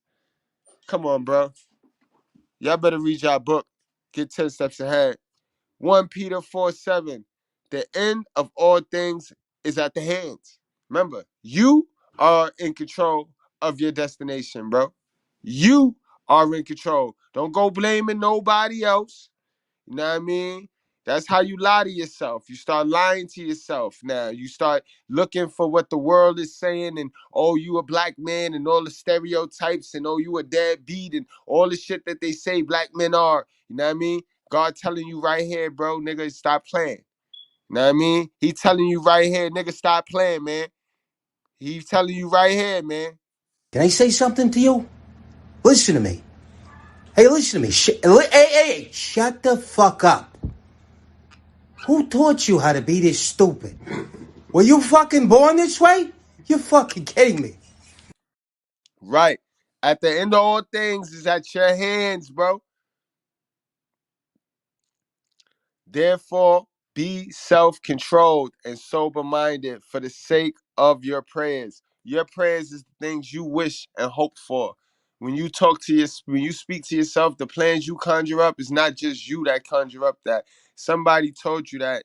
God is the person that put that idea in your head when you was by yourself. And 6 o'clock in the morning when you wake up and yawn, you know what I mean, scratch your feet before you brush your teeth and you get all of your best thoughts. That's you conversating with God. All right. So when you put a hope and a wish and a dream and a desire out, that's a prayer, guys. Now the action you take towards that is where God put his magic in there. But now if you just conjure up prayers and just sit on your ass, motherfucker, you stupid. You know what I mean? You're a fool, bro. Come on, you stayed in there. You should have pulled out. You stay in, you know what happens. All right, come on. Come on, what are you, stupid or something? Again, guys, emotional intelligence. This is why I teach y'all this. Therefore, be self-controlled and sober-minded for the sake of your prayers. This is what me teaching you be emotional intelligent means. Because that's all self-control is, guys. You know what I mean? It's a mixture of street smart and self-control. Because if you just street smart, then you ain't got self-control. You know what I mean? You got to be emotional intelligent. That's when you got a little bit of both. All right? Don't get it twisted, bro. Don't get it twisted. I used to be you, Mr. Goodbread. I mean, I had him chasing me with mattresses, for Christ's sake. Right, man. You just got to be grateful for what you have, man. Got to just be grateful, man. 1 Corinthians 6:12. Well, yeah, we went over this in the beginning. I had to let y'all know it ain't about what you do. Because a lot of y'all like to judge other people by what they do. And y'all knock people. You can learn and take information from anybody, y'all. No matter how many bottles of Henny you see me with, understand, I control the Henny. The Henny will never control me, bro. And if your jug of choice can control you, then you need to leave it alone. All right? I'm not one to sit here and tell you, oh, you ain't a prophet, you ain't a God child because you do this or you do that. Because God ain't even tell you that. Because God tell you right here, all things are lawful for me, but not all things are helpful. Remember, he carved us in the image of him. He expects us to carry ourselves how he is. So what's good for him is good for us, guys. All things are lawful for me. I mean, remember, he made us. He made everything in the land. He made us. Then he gave us the option to name everything. Man named everything. We named everything. We also had sex with everything too. And we couldn't mate with it. That's why he made women. You know what I mean? But that's a whole nother video. Because if we had made it with one of them damn oxes, boy. We wouldn't be no Lilith and Eve, boy. Think about it. Think about it now. But all things are lawful for me. But not all things are helpful. Again, not all things are helpful. We can have everything you want. We can have access to everything. And yeah, we can take, we can smoke, we can do whatever we want, but not all things are going to be helpful to you. You know what I mean? All things are lawful for me, but I will not be dominated by anything, bro. Like I said, bro. You know what I mean? And that's just the law. That's the facts. Those are God's word. We're going to talk Bible. We're going to talk Bible. So don't let nobody fool you. Don't let these church niggas with the crispy shoes and the big old hats, the fake Christians trying to shame you, know what I mean, out your work, the work that you do for the Lord, because it ain't the work they do for the devil. Know what I mean? Don't let them shame you out of the work you do for the Lord. Did you hear that? That's bars right there. Yeah, that's bars. Don't let these fake Christians shame you out the work you do for the Lord because you ain't doing the work they do for the devil. Facts. All right? Because everybody want to be smart. Everybody know, but they don't know shit. And they ain't living right, and they ain't getting the results they want. And they on YouTube ready to troll and get triggered instead of learning. This is why the poor stay poor. This is exactly why the poor stay poor. Ephesians 5:18. And do not get drunk with wine. All right. So now you'll get the dummies, the little assholes that see. He said, "Don't drink, don't drink, don't drink." No, guys, do not get drunk. You know what I mean, you can drink, but it's the act of getting drunk. Just like you can love, but it's the act of falling in love that you do damage to yourself and you do damage to somebody else. Same thing as when you get drunk. This is why he suggests that you do not get drunk, guys. So let's read that. Because one thing about us niggas, bro. One thing about us niggas, guys, I don't mean to play the race card, guys. I don't mean to play the race card, but one thing about us niggas, Okay, bro. this is what we're No, doing no, here. You're gonna yes. pull the fucking race card on I me. have to. Don't go there. Don't go. Yes. Don't give No. me the fucking race card right now. Yeah, man, listen. Fuck it. Fuck him. Us niggas, we will complicate the shit out some common sense, bro. So let's not do that, guys. And do not get drunk with wine. For that is, what was that shit? The debauchery, but be filled with spirits. With debauchery, but be filled with the spirit. You know what I mean? Guys, you know what he said. The wine and the alcohol they called spirits back in the days. You know what I mean? So if he said you couldn't drink, he wouldn't have ended it by saying, but be filled with the spirit. You know what I mean? You see, you could drink, but it's the act of being drunk. And when you know you can't drink, this is why the phrase go, know your liquor, know your limit. You know what I mean? Know how to handle your liquor. And you could tell that not a lot of people know how to handle their liquor. And I'm going to tell you why not a lot of people handle their liquor. Black people are some of the most emotional creatures on the fucking planet. Black men, to be exact, too. We are some of the most emotional motherfuckers. When you so emotional and you add these spirits into your system, it causes a deadly. Come on, you adding the devil into your spirit. That's already emotional. What I tell you, if you're not in control of your emotions, you a dummy. You a puppet. You a fool. And that's how that works, guys. That's how that works. But yeah, we talking Bible tonight, guys. Those of you that just joined, y'all later than the motherfucker, but we talking Bible tonight. 1 Corinthians 6:19 through 20. Again, this is last but not least. Or do you not know that your body is a temple of the Holy Spirit within you, This is what I be telling y'all, yo. Y'all don't be understanding your body, your mind, soul, body. That's your temple, bro. Those of you that's not building a family, okay, cool. Don't let nobody force you. God said you got to build a family because he said you got to build a temple and the temple is the family. No. Ain't nowhere in the world did he say that. They can't find that in the Bible. So that's not scripture. That's not talking Bible. Know what I mean? So, know what I mean? What is talking Bible is that your temple is your mind, body, and soul, bro. That's in there. So you ain't gotta be building a family. So don't let these women trick you and say you gotta build it. No, you can build your mind, soul, and body. Your mind, soul, and body, bro. That's your temple. And that's what you should be building at all times. That's what you should be worshiping. That's what you should put on the pedestal. You shouldn't be putting coochie on the pedestal, guys. Come on now. Don't be getting tricked out here. You know what I mean? Or do you not know that your body is a temple of the Holy Spirit within you, whom you have from God? You are not your own, bro. You are not your own, bro. For you were brought with a price. So glorify God in your body, bro. Come on, man. It's plain and simple. It's plain and simple like that. All right, guys, let's go on and get into 10 motherfucking factual facts on 15 things that black women lied to themselves about. You know what I mean? We're going to move it right along. It's about that time. Definitely about that time. How y'all feeling tonight, man? It's Monday, fun day. Went on a little earlier.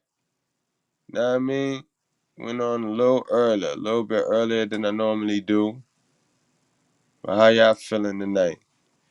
We got the squad in the building. We got the squatters in the building right now, yo. Word. Squad up.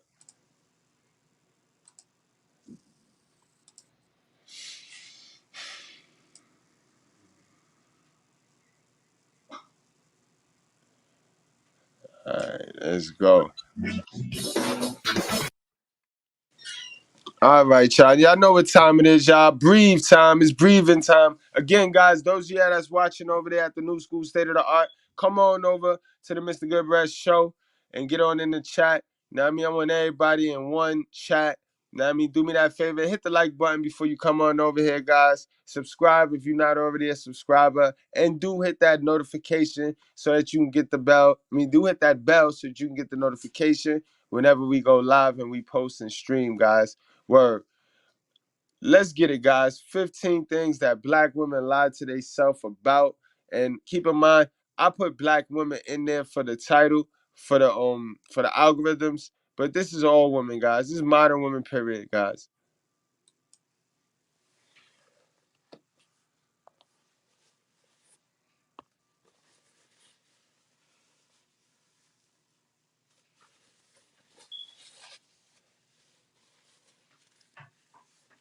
We're looking at 15 lies you're telling yourself. Hello, Alexers. Can you believe it's already been a full week since our last Sunday video? Again, keep in mind, guys, this is a MGTOW red pill, biblical red pill relationship and dating advice channel for the men. Know what I mean? Ladies, you can roll if you want to understand what it is to be a man. You know what I mean? But keep in mind, I be advised. You know what I mean? We only tell the truth here. We do not pander. We do not sugarcoat. And fellas, this is what women lie to themselves about. But also, remember who you was raised by. So if you got any of these tendencies in you and you run around here lying to yourself about it, then you need to check yourself before you wreck yourself, bro. All right? Now let's get it, guys. No gray area. Crazy how time flies. Success begins with yourself, with your mind, and how you make the most out of your cognitive abilities. Yet people choose to self-sabotage themselves by absorbing self-damaging ideas and considering those to be truth. What I tell y'all all the time, if you take some shit into your subconscious mind, which is your Holy Spirit, as a truth, as a, oh, that's facts. And it was not evaluated, it was not researched, it was not a proven gonna work, you're gonna end up with some bad results.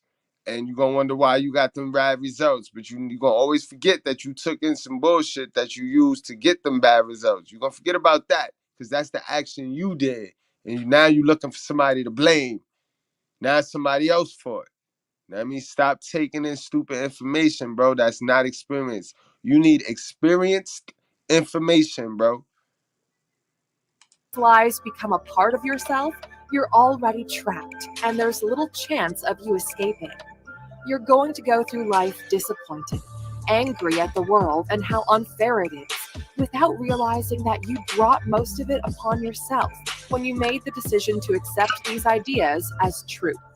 With that said, we wanted to bring forth a series of excuses we've heard people use to justify their lack of action or success.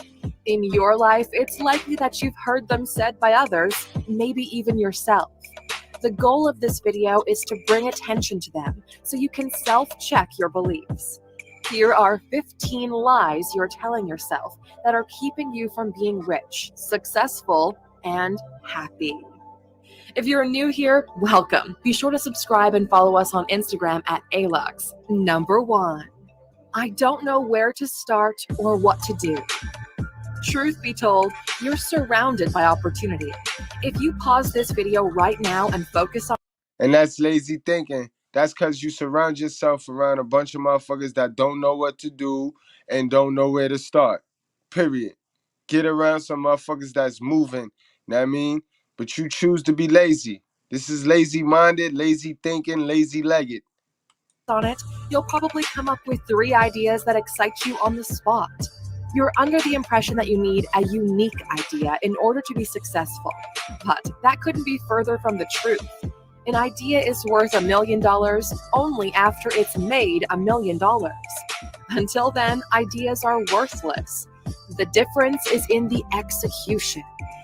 Abso-freaking-lutely, guys. Deep within yourself, you know exactly where to start, what you need to do to get this project you've been considering going. It's just that you're scared of failure and embarrassment. You're scared that you don't know enough. We'll let you in on a little secret. You don't need to know the entire course to take your first step. Take a piece of paper and write down 3 things you can do to get started after this video ends. Then proceed to do those things. Number 2. I'm special. Oh, we love them snowflakes. Definitely do, yo. Definitely do. You know, Alux, every time I see them snowflakes, I just be already knowing, yo. I be having one question for them. How many baby fathers do you got? Answer me that. Because you know they hell of a mother taught them that. You special, you so special. Born under a special star, meant for something great. That's what you think because you've only lived life as yourself. You're the one experiencing this video right now. You're the one looking at other people and observing them. But the truth is, a bunch of other people are watching this video at the exact moment you are. They observe and judge others the same way you do. We'll dare to even go further. If you died today, less than 20 people would be aware that you're gone. Less than 20. Everybody else on this planet Earth will go about their day without any disturbance to their routine. But here is what we want you to take away from this point. You are not special until you become special. If you really want to get there, be more than you are today. Create more, help more people, reach more people, make a difference, and the world will notice you if you do it for long enough or greatly enough. Until then, put your head down and check your ego. Number 3, I'll start tomorrow or next Monday. Why not right now? Why do you have to give yourself some leeway to do something that you know is right for you? The best time to start was yesterday. The second best is today. The problem with postponing actions into the future is it makes it easier to keep pushing them away. This type of behavior bleeds into all aspects of your existence and makes you avoid taking action that you know would improve your life. That's why people never quit smoking or go on a diet. They postpone it for next Monday and then proceed to shove food in their face to the fullest before then. Once they do begin, their bodies are in hyperdrive because of the excess it's been given, and now asks for more, making it even more difficult to start. By not attacking the issue head on, you're just self-sabotaging yourself. And you know, we made a brilliant video called 15 Signs You'll Never Be Rich, which you can check out by clicking in the top right corner. In it, you'll learn all about these self-sabotaging moves that people make that keeps them from financial success. Number 4. It's my parents' fault. Cool, let's play the blame game with everyone and everything else apart from yourself. Absolutely. Sometimes you gotta grow up. Yeah, it'll always be their fault. But if that's all it's gonna be, then what the fuck you gonna do, bro? Because today and tomorrow is still coming.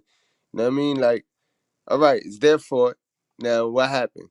You know what I mean? They're not gonna fix it, because if they knew how to fix it, it wouldn't be their fault. You know what I mean? So you might not, and I know you're not sitting there waiting for your moms to say it's my fault. You ain't ever gonna get your moms to say it's your fault. You know what I mean? You might get it out your dad, it depending on what type of dad you got. Because I know some dads that's stubborn than a motherfucker too. You know what I mean? They just stupid too, yo. Stupid too. But don't be waiting for an apology or anything from your parents. They don't owe you nothing. They gave you the only thing that they could give you, and really, God gave you. God put you here, bro. So get to God, and you won't be worrying about them, bro. Trust me. Trust and believe. But don't blame your parents. You know what I mean? Don't be looking for. You can blame your parent, but don't be looking for no apology. They're not gonna apologize to you. It's super easy and convenient to attribute your failures to an external source. But the truth is, everyone is living their own lives, with their own struggles and battles. You are living with yours. Growing up, you've always looked at your parents as providers, caretakers, and people who historically have been providing solutions to your problems. As you grow older and smarter, the parent illusion slowly fades away, and you begin to see your parents for what they really are. A couple of generic people trying their best to figure shit out. They had no idea what they were doing and have been winging it for years. Statistically speaking, they had it worse. Let me play that back for the Mr. Vegases and shit. For the Mr. Vegases in the house. It's super easy and convenient to attribute your failures to an external source. But the truth is, everyone is living their own lives, with their own struggles and battles. You are living with yours. Growing up, you've always looked at your parents as providers, caretakers, and people who historically have been providing solutions to your problems. As you grow older and smarter, the parent illusion slowly fades away, and you begin to see your parents for what they really are. A couple of generic people trying their best to figure shit out. They had no idea what they were doing and have been winging it for years. Statistically speaking, they had it worse than you did in terms of access to resources and opportunities. So quit bitching and get busy. You're the way you are because you're entitled to something you haven't earned. You are failing to use every resource you have at your disposal because you're actually lazy and play it off like somebody else doesn't want you to win, which actually fits perfectly into the next lie you tell yourself. Remember you in prayer. Anyone else have a word from the Lord, a testimony of God's goodness? Come home drunk from school, laying up with men, out there prostituting, having oral sex with my mouth, licking me in balls. Number 5. I can't do it alone. I require guidance. I need a mentor. You don't need a mentor. You need to focus. Mentors are incredibly valuable to have, but they behave like gasoline on an already burning fire. Oh, it's true. It's damn Pouring true. gasoline on the ground doesn't make for big bonfires if there's no fire to begin with. Also, that would be a waste of gasoline if you catch our drift. When people say they can't do it alone, they're not looking for a real mentor. They're looking for a nanny, someone to hold their hand, open doors for them, and carry them over small ponds so they don't get their shoes wet. What you're not realizing is that a mentor's job is to call you out on your bullshit. And when you think about it, we're pretty good at that already. So if this was your excuse that you've been using, feel free to consider the videos on our channel Your Mentor. Now Got him! Got him! Now that you have guidance and the truth about your excuses is out there, what are you gonna do? It's not the mentor, it's the mentee that's the problem in your case. Number 6. And let me add to that, right? Some of y'all need to get professional help. It's nothing. Me, Alux, Love Dorsey, Candace Owens, Kevin Samuels, Mr. Jack, Mr. Palmer, Anthony Spade, your favorite content creator. There's nothing we could do for you other than cater to your dopamine hit and your dopamine fix. But like, if you really, really, really about that self-improvement, you might have to get to some professional help first. Then come back and it'll all make sense.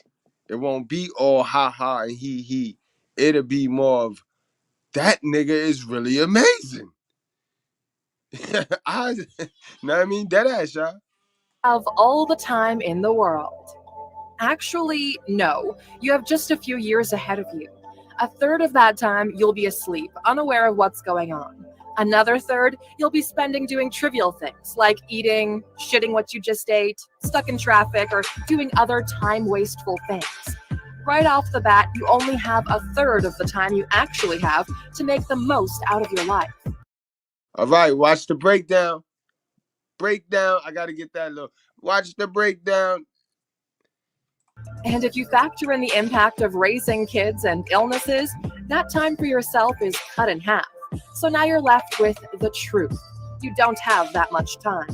Having time is the most expensive illusion to indulge yourself in because you're spending time you can't afford to spend. And sooner than you think, the bill comes and you're going to find yourself shocked it all went away in the blink of an eye. Life is segmented into different chapters. Your childhood is already over. You're not getting that back. You're probably in the middle of your current chapter right now, and before you know it, it's going to be done. In life, you have 5 such chapters: childhood, professional growth, parenthood, getting older, and being old. You might not realize this, but your book is not that thick. Can I say something to you? Listen to me. Hey, listen to me. Hey, shut the fuck up. Who taught you how to be this stupid? Were you fucking born this way? You're fucking kidding me. Oh, it's true. It's damn true. Number 7. If I had more time, then I would do it. Sticking with the temporal motive, this is one of the most common lies we tell ourselves as a whole. We believe that there isn't enough time in the day to get everything done. But how many of you actually keep track of what you do every day, hour by hour? How many of you happen to use a calendar for the day? You can't improve what you don't measure. It's amazing how much you can get done with an extra hour of focused work. And you can easily do that by cutting an hour out of your 8 to 9 hours of sleep you get every night. Track your day from waking up until you go to bed and realize you waste almost half of your active hours. There's a difference between being busy and being productive. Right, guys, you got to understand, everybody wish they had more time. Shit, I really be doing shit with my 24 hours. You know what I mean? So you can't possibly wish you had more time if you ain't got the same results I got. And it's not about comparing yourself, but think about it. We all have the same 24/7, yo. So because you not winning, it's not because of the time. It's something you doing wrong. You got to go take a step back, re-educate yourself, and then put in the work. Number 8. I'm too old or young for that. Guess what? We're living in the age of the internet. Here, nobody cares how old you are or what you look like. Sure, what you look like can be an advantage if you want to leverage it, but it's mostly how capable you are of delivering value to other people. That's a whole fact, bro. You know how many faceless channels it is? You know how many people do what I'm doing right now every night, every video, never show their face? Y'all ain't never see how they look. And they making bread, bro. It's not about how you look, guys. It's about giving stuff to people. And see, when you hear giving, you trained to be looking for money and shit. It ain't even about money. Giving people knowledge, giving people hope, giving people the answer is more precious and more valuable than money. That counts more in the eyes of God than giving somebody money. We already know that if we give the person money without giving them the knowledge, they're gonna be back with their fucking hand out and making it look like we supposed to give them more money now. You know what I mean? So no, knowledge is the answer. These people lack knowledge, bro. Remember, they lack knowledge. They suffer for the lack of knowledge. Get that done and everything will take care of itself. Let us debunk each side of the coin. I'm too old for this new world equals I've made up my mind that I don't wish to compete here, and I will live my remaining days in the misery of my choices. What you probably do. And I'm going to say something that go against what the red pill say. Because, yeah, hitting the wall is true. But this even go for relationship and dating. You're not too old. You're never too old. You know what I mean? You're only too old to not change your ways. Like, that's what it's about. You could be 80 years old. I bet if you change your ways and stop looking at the game stupidly how you've been looking at it, I bet you'll find the man then. You know what I mean? That's all it's about. It's about sacrifice. And it don't matter how old you is when you make the sacrifice, as long as you make the sacrifice. But if you still want to work for Satan, then go ahead. That means you still want to be strong and independent, which is the absolute slap in the face to God, to your creator, your father before your father and your mother. You know what I mean? Since you want to disrespect him, then you get what you get. You know what I mean? Don't understand is that with age, you get wisdom, something these kids are lacking. You don't need to compete with them at their game. Leverage your skills to win at the things you know that they can't compete with. I'm too young to start equals I use this as an excuse to play video games and not feel bad. The truth is, there's no longer an age limit. The sooner you start, the quicker you'll grow. In the beginning, you'll make a ton of mistakes, which eventually turn into lessons. This happens to everyone. You'll have a unique advantage of going through these mistakes and lessons super early on, and by the time you're in your mid-20s, you're already way ahead of everyone else. Number 9. When I have XYZ, I'll be happy. Most people find out this is a big lie they've been telling themselves the hard way. And that's a fact. And that's especially the number one lie women tell themselves. Our sisters tell themselves. You know how many sisters fumble their whole marriage because they wanted a material item to make them happy, and the man they was with couldn't get them that material item, and they thought that material item would bring them more happiness than just being a married woman would bring them. That story is so common, you guys. Y'all don't even understand. Like, you know what I mean? Women will lie and take that to the grave, though. Like, again, like the woman that like our showcase female. She took a whole bunch of lies to the fucking grave. But I just wanted to highlight how our black women will lie to themselves. They'll lie to, if once you lie to yourself, then you're gonna lie to everybody else. You're gonna lie to everybody else. You know what I mean? And hurt people. And this is the mental illness. Somebody asked me earlier in the chat about talking about mental illness. We are talking about mental illness today, guys, because these are 15 mental illness lies that modern black women tell themselves. All 15, they tell themselves this. And this is the mental illness.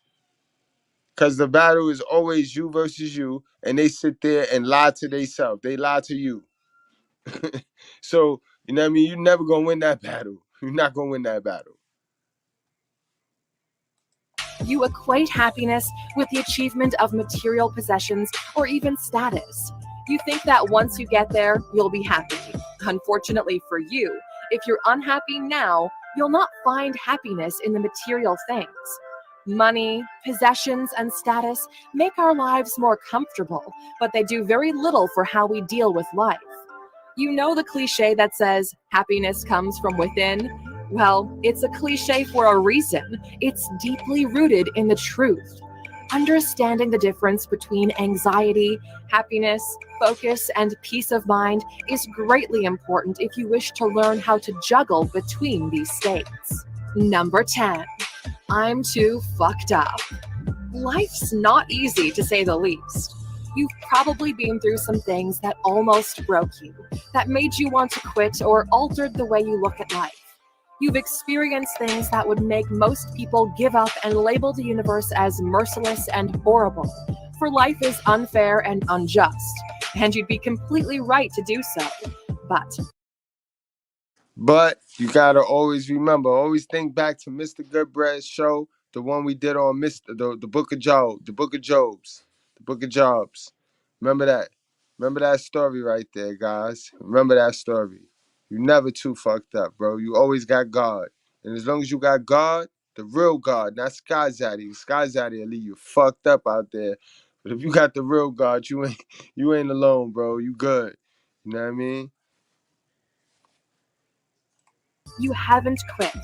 Somehow, despite all that you've been through, all the horrible things you've had to overcome, you're here right now watching this self-help video. A terrible video meant to make you dig even deeper within yourself. A video that's bringing forth all that is dark. Yet, you're still here. You might be responsible for all the things we mentioned in this video, all these lies you're telling yourself, but at least you're willing to be honest about them.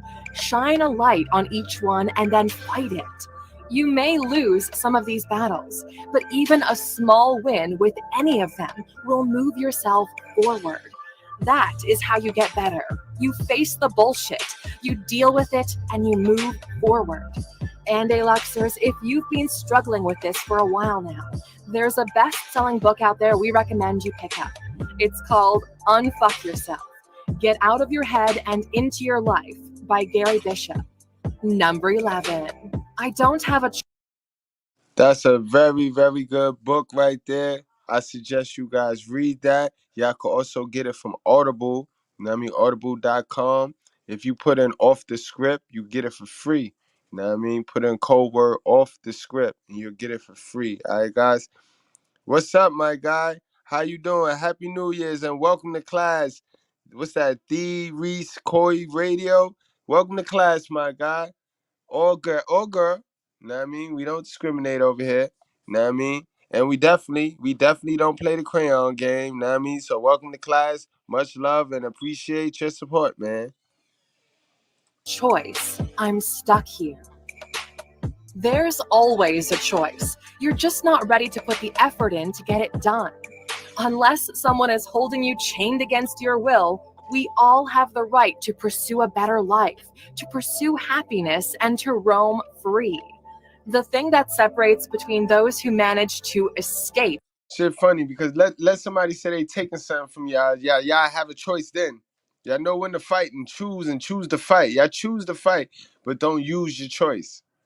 You know what I mean? Y'all choose to fight, but don't use your choice. Y'all got to start learning how to be more proactive, sisters, and not so much reactive. Y'all got to learn how to be proactive. I mean, y'all proactive for all the wrong shit.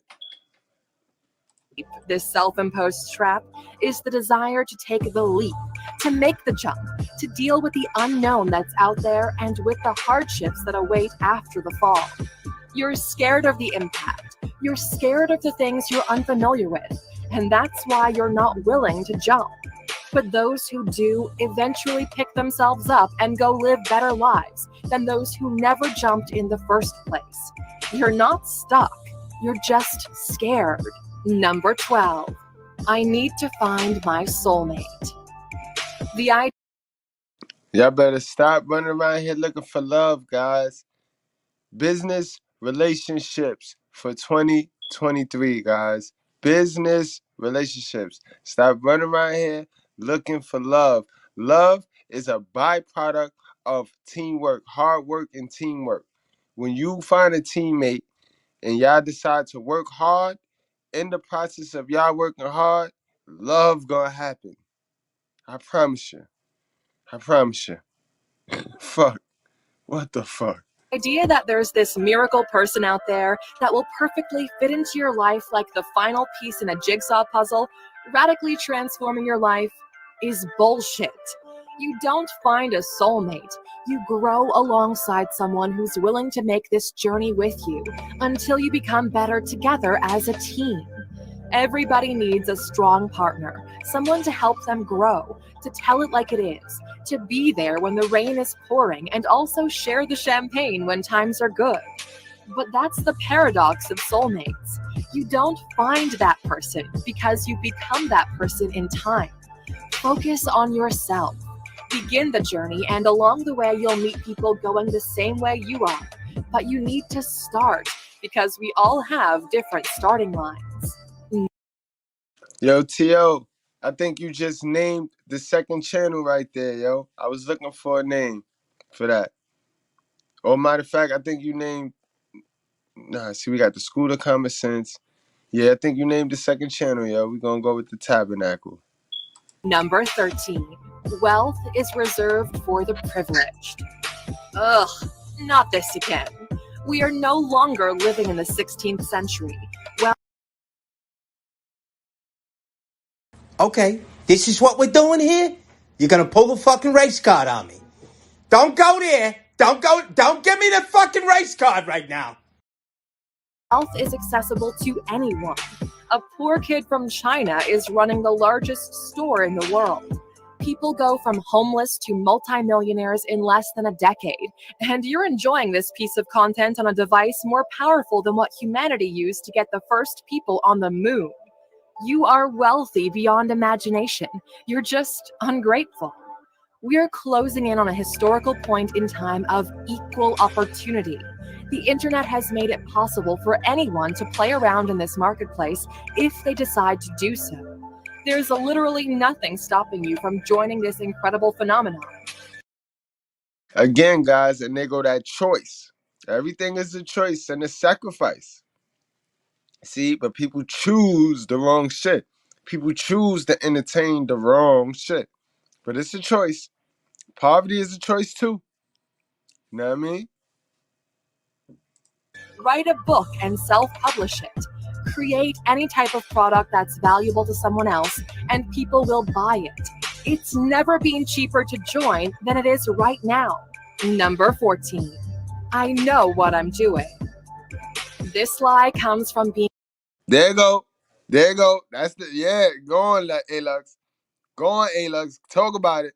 Talk about it. It's time. It's time, yo. It's time to talk about it. Oh, it's true. It's damn true. This is the number one thing holding black women back.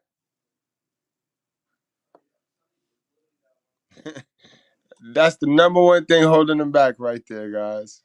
Right there. A-Lux said it. This incredible phenomenon. Write a book and self-publish it. Create any type of product that's valuable to someone else, and people will buy it. It's never been cheaper to join than it is right now. Number 14. I know what I'm doing. This lie comes from being ignorant. In the best case scenario, we have a fairly good idea of what we're doing, but we're far from knowing everything there is to know.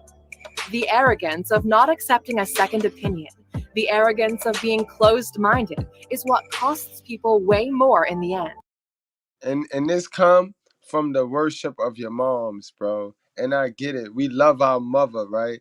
And we all think our mother know everything because she tell us this our whole childhood. Your mother know best. The world tell us this. Listen to your mother. Listen to your mother. But who taught our mother, yo? And who taught the person that taught that person? Who taught the person that taught our mother? You see what I mean? Like, come on, guys. Come on, guys. And a lot of us, we let women run our relationship. You let women quarterback your relationship based off of information that their mother taught them because they know what they're doing. And they don't know what they're doing, guys. A lot of women don't know what they're doing because they need the man. They the body. The man is the head. So they need the man. And a lot of them don't have fathers either. Y'all let them talk down on y'all like if they got a father. They don't got a father like we don't got a fucking father. What the fuck? You know what I mean? We got a hell of a mother. They got a hell of a mother. But we allow these women to talk to us like if they hell of a mother know what she doing. So if her hell of a mother know what she doing, then our hell of a mother know what she doing. So what the fuck? The goal is to constantly be improving, to keep on learning. We're being molded by every single piece of information we come into contact with. That's why you need to be selective. Be honest with yourself. If you're lacking in a certain department, ask for help. Don't try to play it off like it's okay because of your ego. And that's a fact. Remember I told y'all guys, a lot of niggas cut themselves off because they get around people that are doper than them, right? That ain't gonna say better, because we all unique. We all unique, but they're doper than them. They're on another level. And instead of learning and maxing out, these motherfuckers start rivaling with them to act and show how much smarts they are instead of learning from them. And in that process and that all that energy they use, they block themselves from information. Understand, the world evolves every fucking second. I tell y'all this all of the time. What I learned, all this information I got, right? If the world evolved tomorrow and who we got? KDH or Reese Coils radios tell me something and they research some shit that I learned, that I researched today. They research some shit tomorrow. And they research is A100, then what I learned today, that don't mean shit to me. I don't give a fuck how I learned it and how hard and how long it took me to learn it. If the world evolve every day and some information come out tomorrow that is better than the information I got today, I'm going with the information tomorrow. It's common sense, guys. Do not complicate it, guys. With your pride and with your ego. And that's what black folks do, bro. Number 15. I've done all I could. Take a moment to step back. Zoom out. This the shit all the hell of a mothers running around here talking. I done all I could. It's sad how the hell of a mothers can scream this shit, but the men can't say that. Imagine a man saying, I did the best I could. I did all I could. Fuck out of it. The world would not let us hear the last of it. But these women running around here talking about, I've done all I could, and they ain't do nothing but have the baby. All they did was have the fucking baby, incubate it, and have the baby. And I did all I could. You ain't even try, bitch. Sit down, yo. Sit down, yo. How many baby fathers do you got? Answer me Out your that. existence and look at the person you are from a bird's eye view. If you don't know that person, what would you think about him or her? About the way they go about their day, about the way they deal with problems, how much effort they put into their work. If you did this exercise and take the emotional involvement out of it, you realize you didn't really give it your all. You were picky with how much effort you put in, with the time you invested, and the choice you've made. We found that in our own personal experience. There's always something you could have done better. The goal is to self-analyze your performance and improve it for the future. The last thing you want to do is lie to yourself that that's all there is to you. And that's a fact. And some of you guys, y'all gonna get some of this work too. Some of you guys let the woman stand in your way of being consistent. That means success take consistency. Some of y'all can't be as consistent as y'all need because y'all in a relationship with a woman that don't understand how to get out of poverty and don't understand that you gonna need to be on your grizzle and that she gonna need to be shumped of attention, like really shumped of attention. So she don't understand that. And you know what I mean? They don't get out of poverty when they in poverty and they like it. They get comfortable, grow comfortable with poverty. So if you mess with them poverty bitches, you gonna never get out of poverty. And a lot of y'all let them stand in the way of y'all getting out of poverty, bro. Because y'all can't be consistent. So this is when y'all hit us with the, I've done all I could. You didn't. You never got rid of the bitch. You never got rid of the bitch. You know what I mean? You never sacrificed. And that's why you get what you get, guys. You can't do better. Take, for example, alux.com/art. For those of you unaware, we commissioned a professional artist to create some unique artwork for our channel, which you can purchase if you want to. Although it would have been a lot cheaper to create the artwork in-house, it wouldn't have sufficed in terms of quality. That's why we leveraged someone else's time and talent for this. We're constantly learning from every project we undertake with the sole purpose of improving. Always be satisfied with the work you do, but never think you can't do better. For those of you looking for a quick recap of the lies people tell themselves, here it is. People complain they don't know where to start or what to do despite already having the answers to both questions. They think they're special cases, when in reality, we're all trying to make the biggest impact. Some people postpone their beginnings while others blame their parents. They think they need to be handheld to success. Some think they've got plenty of time to get there, while others believe they don't have enough hours in a day. They tell themselves that age is what defines them, and not their ideas or work ethic. They blame their past for their future, without realizing they have the ability to choose, to write their own destiny. They wait for someone special to come into their lives instead of going afterward. They perpetuate the myth that only the privileged can be wealthy, despite living in the most lucrative time in history. Finally, they let their ego stop them from improving. They're either too arrogant to accept advice or too arrogant to understand they could have done better. Out of these 15, how many are you guilty of? Are you honest and strong enough to share that number in the comments? We hope you take this video for what it is, Aluxers, a mirror to check if you're holding yourself back. For those of you still watching, here's that bonus you've been waiting for. Number 16. If I ignore it, it'll go away. This is a tricky one because it's so tempting to do so. The problem with ignoring the dragon you're living with is the more you ignore it, the bigger it gets. The dragon doesn't go away. It's just getting stronger and will do more harm when it does attack. Deal with it right now. Do it now, no matter how painful it might be, and you'll at least have a shot at survival. That's why we're also going through some changes at Alux.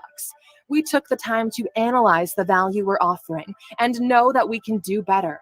We've decided to slay the dragon and rebirth ourselves like a phoenix from our own ashes.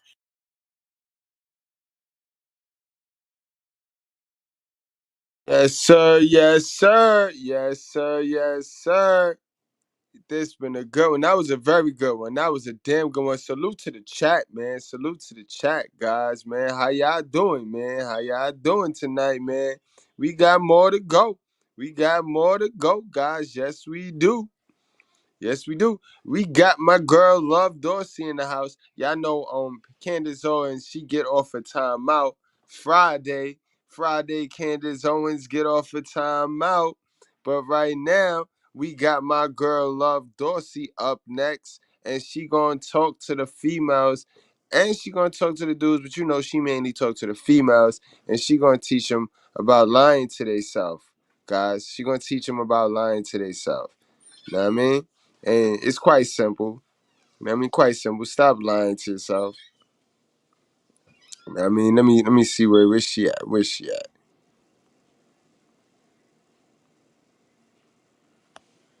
You could trust Love Dorsey, Candace Owens, but I wouldn't trust the rest of them. I'll tell y'all this first off, right? And I feel like I don't say this enough. I say this to my girls a lot. My daughters, like I tell them, you know, after a while you're gonna realize you in your own way, right? And that's a whole message in its own. Male or female, a lot of y'all, you're in your own way, right? Like you're the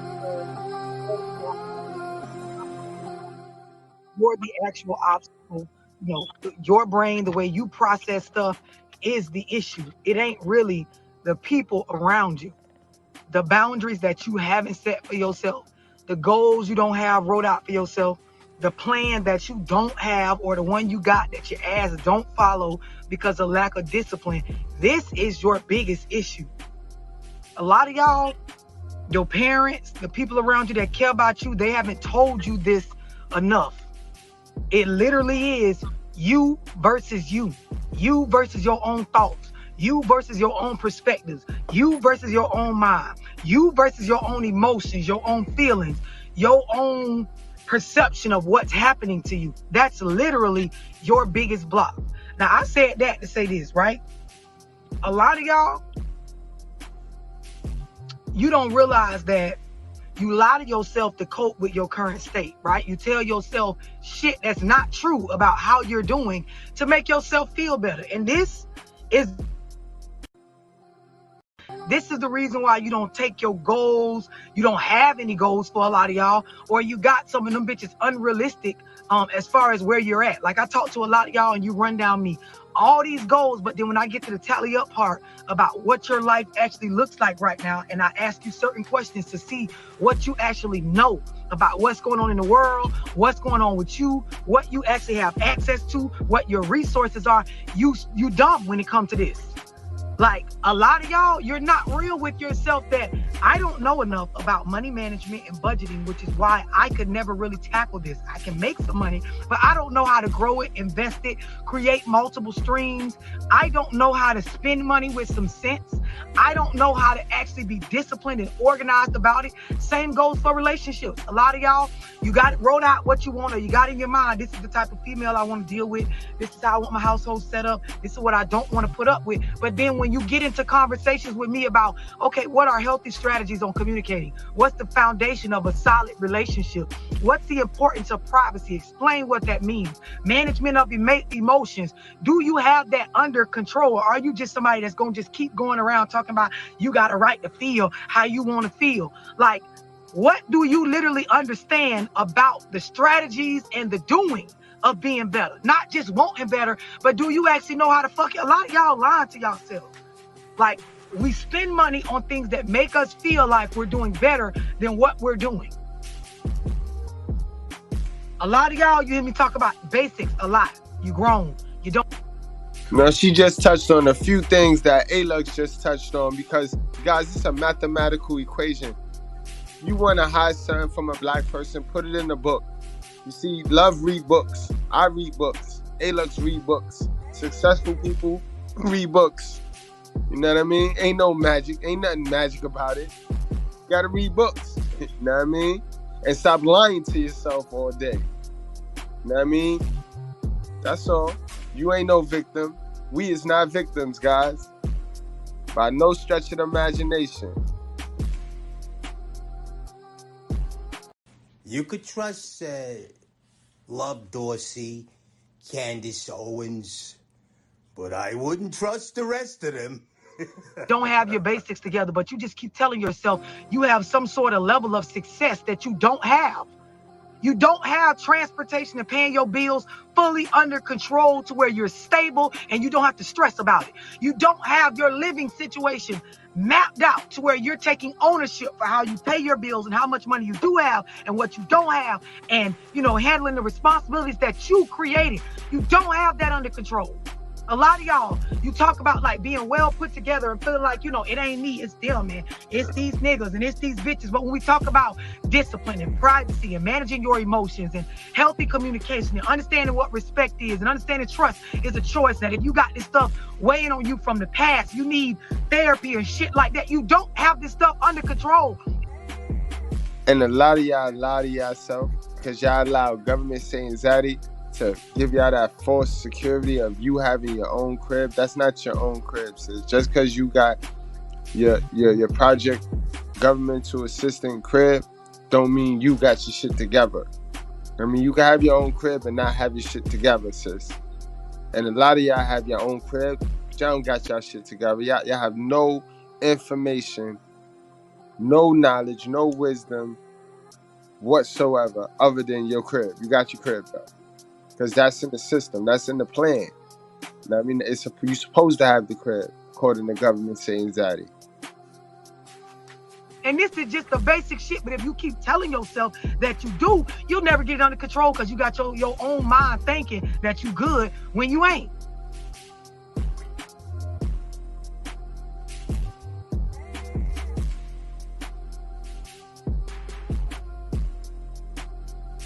A lot of y'all, man, it's the lies you tell self. It's the false perception that you're at some sort of level that you're not at. And it ain't that you telling us this shit. It don't even matter what you put online. Don't matter what you tell your relatives. It really don't matter what the fuck you telling other people. What matters is, what are you telling yourself about your situation, nigga? What are you telling yourself about your situation, bitch? A lot of y'all, like, if you really was real with you about where you're at in life, you'd be reading more. You'd be worried about your diet. You'd be actually analyzing your goals every day. Your mindset would be on the bag. It wouldn't be on who for you, who ain't, what niggas was in your corner, what niggas wasn't, what bitches was talking about you, who posted what online, who doing what with their kids, what the celebrities doing. It would literally be me somewhere being fucked up by me because I'm fucked up. Y'all don't realize, like, for a lot of us, you get a lot of dollars, bitch ain't got much to go along with this shit. Like, make money, don't know how to manage. And then some of y'all, the biggest lie you tell to yourself is that you somehow are gonna know how to do better without actually knowing how to do better. Bingo! I tell y'all this all of the time. We see it all of the time. Remember, guys, we interview the prostitutes.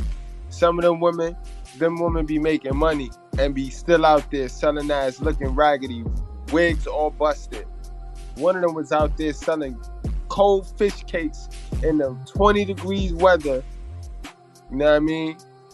With slippers on, guys. With fucking chancletas on, guys.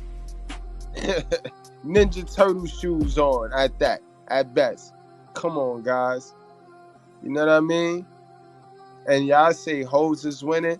We need to stop overlooking the conservative women because the plain Jane don't pop out. You know what I mean? Adrian and Nalavoyu, they don't just pop out at you. You know what I mean? They ain't loud, they ain't obnoxious. You know what I mean? So we gotta, that means we gotta get on our purpose. Cause the only reason why we attracting these derelict girls, you know what I mean? The only reason why we attracting the derelict females and the liars is because we liars ourselves. You know what I mean? Remember, liars attract liars, bro. Dusty attract dusty. Toxic attract toxic. If you're not trying to become the greater version of yourself, you're gonna attract somebody that's not trying to become the greater, a bullshitter. Let's keep it real now, guys. It's the righteous fear, guys. We remove the gray area. We don't play games here. Like, I be telling people, and I've been saying this a lot lately to a lot of people. Like, if you don't go read and get smarter, if you don't actually go network and educate yourself on how to maneuver different, how do you just know how to maneuver different? If you don't understand the lessons and the poor choices you made from the past and your poor judgment and picking people. They don't understand, love, because their moms taught them to move in silence. Moms taught them how to be jealous, how to be mingy, and how to need them. Remember, these parents don't care if these kids become bums, bro, as long as these kids need them. In fact, they cripple them so that they have to need them. You know what I mean? Motherfucker trying to run in the race with one leg, and the mother got his other leg hiding behind her back, just so he had to double back, come to her, and get his other leg. That's the shit that's going on here, bro. They tie their whole life in these little kids. Because they ain't know better. They ain't have the information that we get on here and tell and deliver to this generation of folks. You know what I mean? People and gravitating towards certain characters. Like, how do you know to do better? How do you know how to actually do better if you haven't educated yourself on tips and strategies? Y'all will get out of a relationship and feel like you're just automatically a higher level you because you're not in that no more. And then you turn around and pick the same thing again, get back in some shit with a different person that looked the same as what it was before. Cause bruh. Wait a minute. Who are you? Bruh. Wait a minute. Who are you? Bruh. Wait a minute. You ain't gonna do no reflecting, no educating. You don't just know more. You don't just wake up and automatically know how to manage hundreds of thousands of dollars. You don't just wake up and understand now how to be a better communicator. You don't just wake up tomorrow and understand how to manage your emotions. You don't just wake up and understand how to build a career in a certain area. You gotta educate yourself.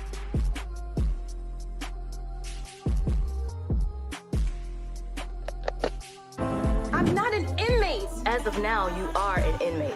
I was dating this.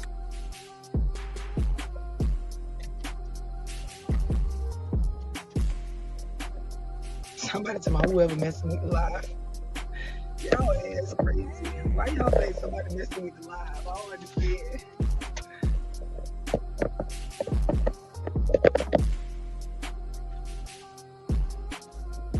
I don't know, IG. I'm telling y'all some good shit. Right, Tasha? Like, y'all be really believing y'all doing better, but you ain't doing better.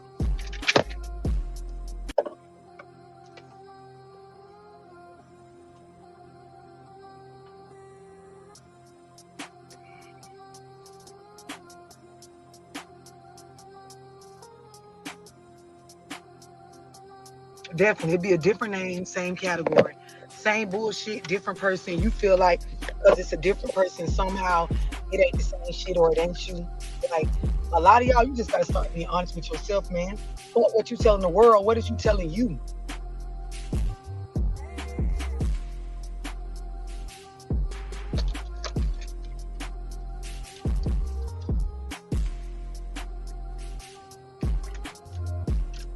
Some of y'all, man, you gotta start being real with yourself.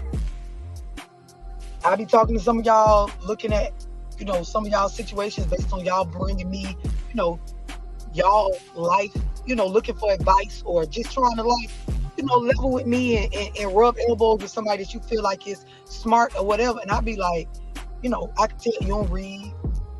Be honest with yourself about how well you're doing. This is a fact, guys. This is a fact, guys. It's 2023, guys. Don't get up around me and try to act like you're smarter than me or, you know what I mean? I sense beta male shit, yo. I sense it, guys. Like, you know what I mean? And it's about building with your bros. It's not about faking it till you make it. It's about learning, guys. You know what I mean? It's about learning. It ain't about he ain't with me. If you ain't learning from me, unsubscribe, bro. Cause I'm not here to be your clown, bro. I know how they look at black niggas, bro. You know what I mean? Only thing good black niggas is good for is to make them laugh. And no. I'm here to teach you, bro. I'm here to teach you the word of God, bro. Word up. Word up. Heaven sent instrument.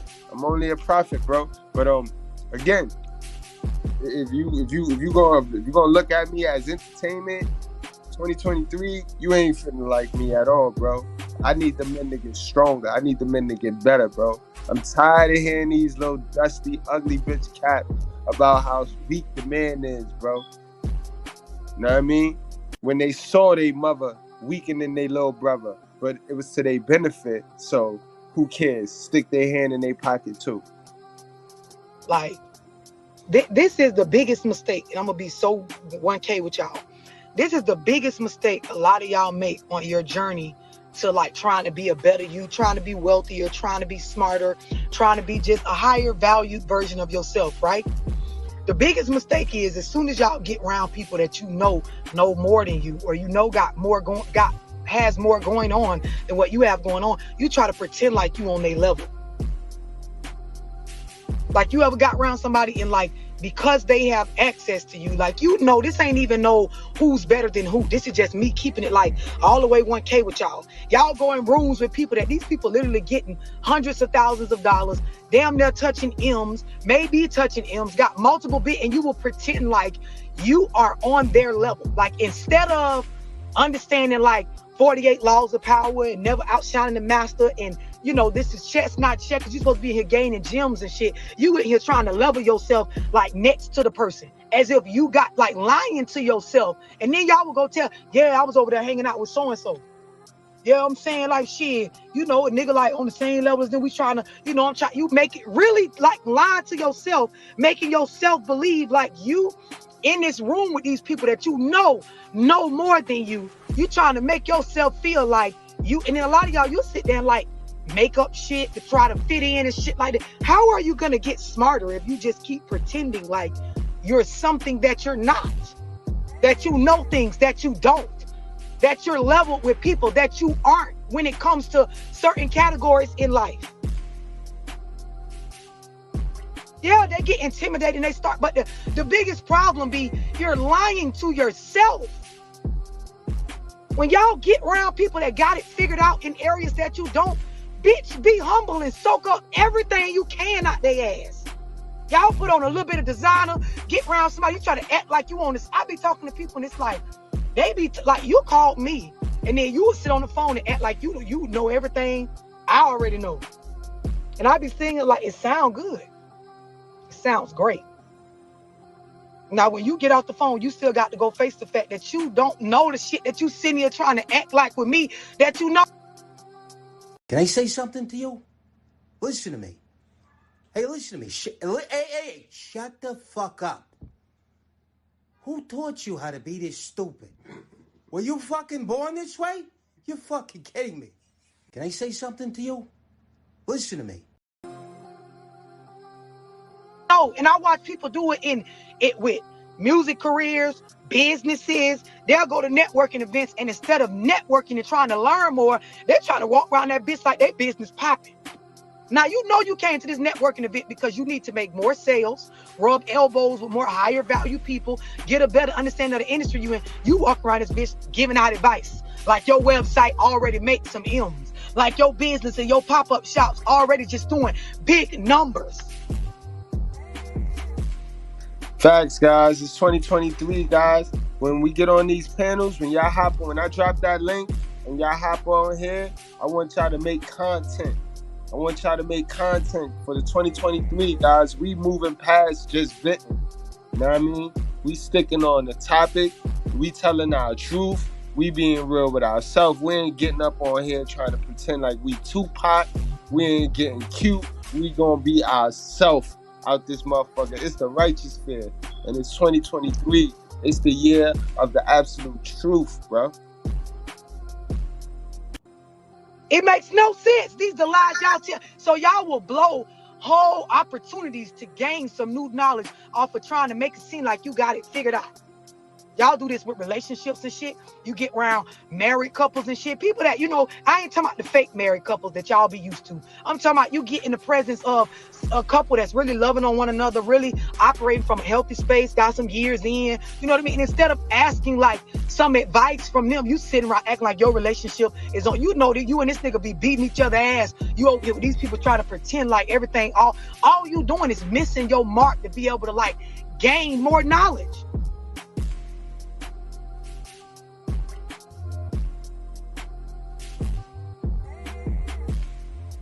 And that's important you say that, love. And for real, guys, that's why when I drop the link, we got to start paying attention and letting people talk. Because everybody got some knowledge. But if we cut motherfuckers off, then we limiting ourselves from knowledge, from tools that we need. You know what I mean? Remember, this is the righteous fear. We not playing the pissing match. You know what I mean? We not playing the pee on your leg and not pee on your... We don't do that over here. We learn from each other. So we got to let the man speak. You know what I mean? Shut the fuck up. Let the man speak. And then, you know what I mean? If we got to rebuttal, we ain't got to agree with the man, but we got to let the man speak. Then, you know what I mean? Same thing when the women jump on here. We can't paint her out to automatically be a modern woman. You can't paint her out to be a traditional woman. You got to let the woman speak. You know what I mean? And then we'll rebuttal if a rebuttal needs to be. But for the 2023, guys, we going to structure it out. We're going to structure it out. Y'all think everything be about jealousy and, somebody not feeling like they better than y'all. Bitch, be honest with yourself about what the fuck you don't know. And when you move through rooms, move in order to gain knowledge so you can be better than what you currently is. Y'all be lying to y'allself. And that'd be a problem. Male and female. It goes on with everyone. Some of y'all niggas, y'all be trying to make it seem like you're doing way better than what you're doing. And that's a fact. And it's going to start with the leader. The righteous fear going to start with the leader, bro. I told y'all, bro. I got a whole girl. Don't stroke my dick. I don't need nobody to stroke my dick. I don't need nobody to encourage me for my self-esteem. My self-esteem is on 10,000, bro. Word. Because I believe in God. And if you keep telling yourself this, you're never going to do better.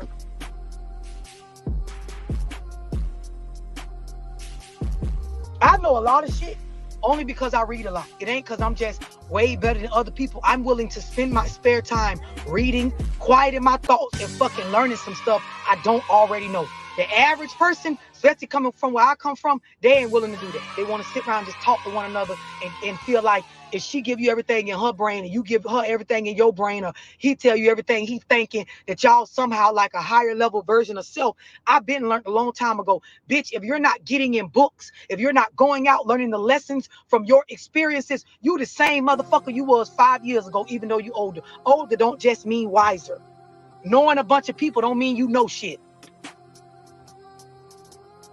But like when I know a lot, but when I get in rooms with people that know more than me, bitch, you won't even know I'm me. Because I'm in this motherfucker quiet, soaking up game.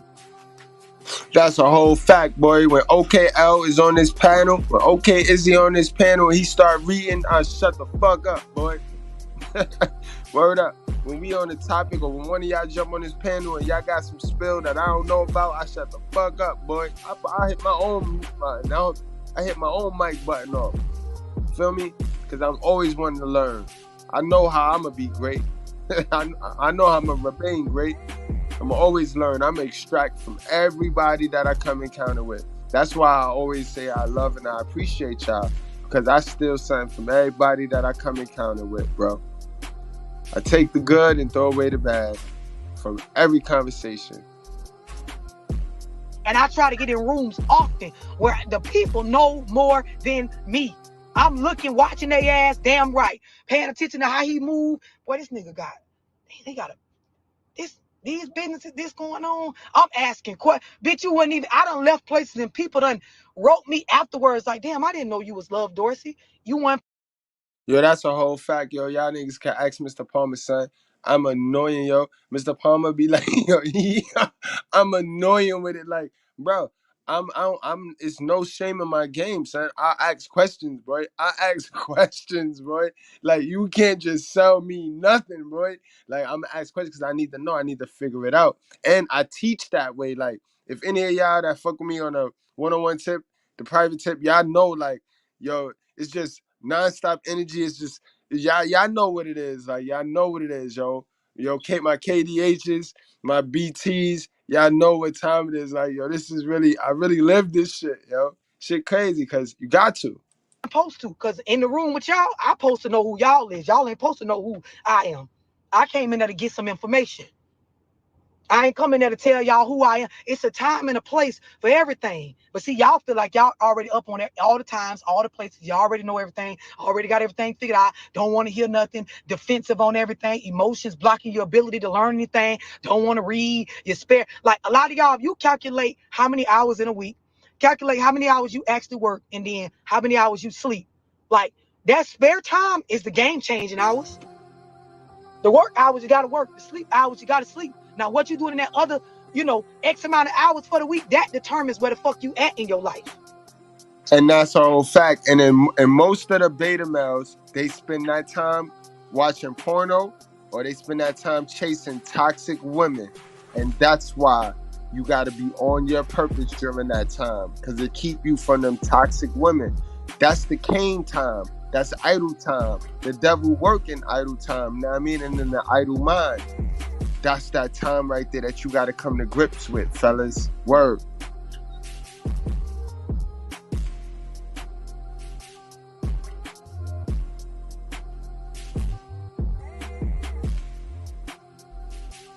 Yeah, they be smart dummies. Then told they self they know more than what they know. And it be funny for me because people like me, like, I be knowing the stuff. I know I got it from a book.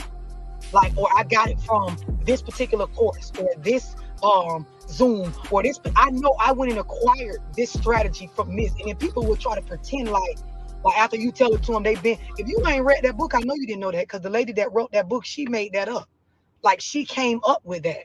The scientist that did this came up with that. You lying. But for me, I done learned to sit up and you watch the smart dummies and you let them think, whatever they think, it makes sense. Yep. No, you right. You don't need me. You got it figured out. That's a whole fact, B. I see how I be, bro. I just be like, yeah, huh? Y'all see me, I go heart and shit. I heart everything on my community tab. I heart the negative comments, the good comments. I don't give a fuck. It's all fun to me, shit. No.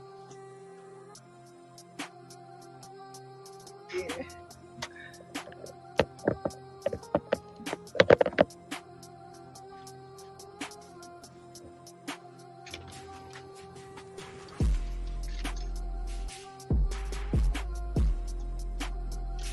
Some of y'all, man, you gotta start being real with yourself.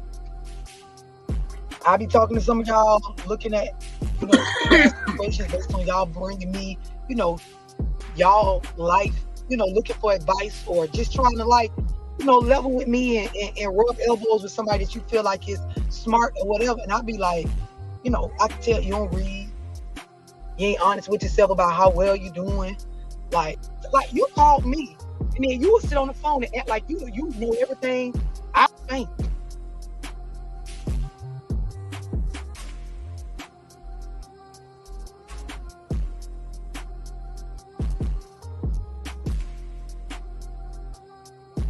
100%. So a lot of people ain't gonna admit it. And I'm gonna be real, the shit's a turn off for me. For friends, but shit's a turn off to sit there with somebody and especially for people like me, I've studied psychology and the way people process information, watching people's habits, their body language, so I can sit there and look and just really listen, let a bitch talk long enough. They gonna show you their whole hand. You know what I mean? Because half the time a person's trying to convince you of how to feel or what to think about them, right? When you look at psych and behavior analysis and how people operate under pressure when they're trying to lie, when they're trying to fit in, you will literally see they're trying to convince you the opposite of what's really going on. Shit like this be a turn on. It'd be a turn. I'd be sitting there like, this bitch really think, this nigga really think. Now she really think a bitch believe. If you like it, I love it. And that's a fact, guys. Should be a turnoff, yo. When you start acting awkward around people, not just women, not just men, when you start acting awkward around people, should be a turnoff, bro. People could tell when you're not being you. I mean, especially somebody that's being them, that's in their whole faith. They could tell when you're not being you. Know what I mean? Remember, guys, don't lie to yourself, bro. That's God don't like a liar. I read that. There's 7 abominations, and lying is one of them, guys. Lying lips is one of them. If you believe it, it don't even matter whether I believe it or not.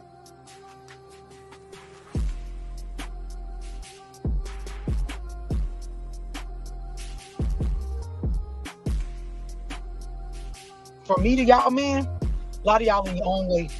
Your inability to be able to quiet your thoughts and actually get in the world and gain new knowledge is your biggest obstacle. It's not what people did to you. It's what you did after they did whatever they did. It's how much you tolerate. It's how much you don't read, how much you don't educate yourself, how much you go around and you talk more than you listen. The old folks say you got 2 ears and 1 mouth. That means you're supposed to listen twice as much as your ass talk.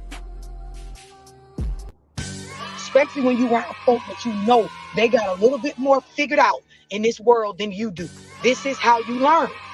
Y'all sit there, a lot of y'all tell yourself, I get a bag, I'm already know what to do with it. If I do, you ain't put no real work into understanding how to move better with money. You think you just gonna have it figured out. Y'all make sure y'all enjoy the rest of y'all day, man. I got a Zoom tonight on budgeting. If you're trying to get in that Zoom, text 678-965-0698. I literally give my budgeting strategies on, how to really start moving different with your money, get control over how you got your life set up. And then I got a Zoom coming tomorrow as well. I'm gonna post both topics, man. Y'all make sure y'all enjoy the rest of y'all day. We definitely will, sis. You make sure you adjust the word. You make sure you enjoy the rest of your day. You know what I mean? Salute to love. And that is the conclusion of our live today, guys.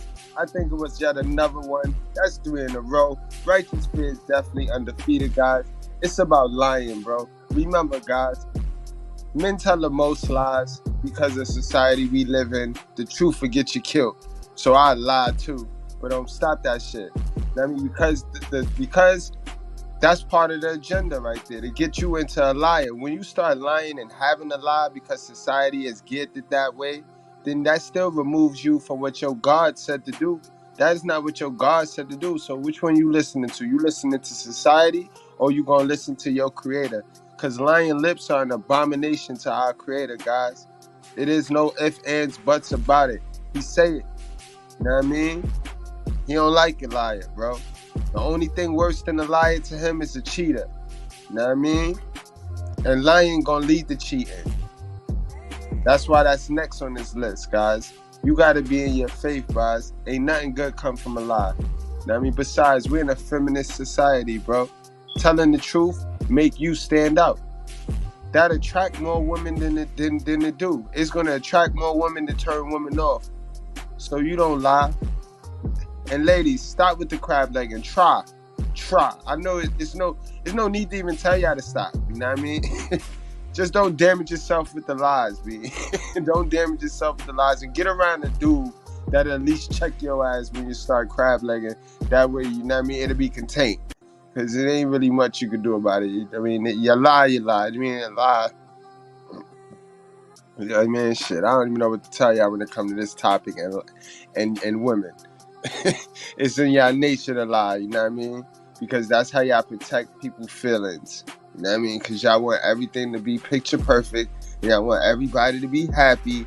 And y'all don't understand that the truth is love. You know what I mean? So you guys got to start telling the truth more. You guys got to want to be Eve. Because Eve told the truth. You know what I mean? Eve stood there and told the truth. That this serpent you let, you know what I mean? This serpent you let told me to eat, and I ate it. Shit. You know what I mean?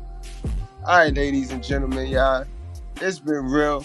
You know what I mean? I'm going to get on watching Raw. I got to watch Raw on the playback. So, I ain't dropping the link today, but I'll catch y'all tomorrow, bro. We're going to have an open panel Tuesday where we chop up the topic. You know what I mean? I also got a guest debate. I got a guy that want to debate me on Wednesday. So, you know what I mean? That should be very, very interesting this coming Wednesday. So, you know what I mean? Hope God with him. Word. Word. Y'all wrap up, strap up, drink responsibly. Do not play with your life, man. Remember, guys, we Urshus. Will you please stop balling up and folding up and so we can't even figure out what it is? It's going to be $1 just laid out in there. It's all right. It won't hurt our face. We had to go to Family Dollar and buy iron. To iron out all the dollars because we can't even tell what they are.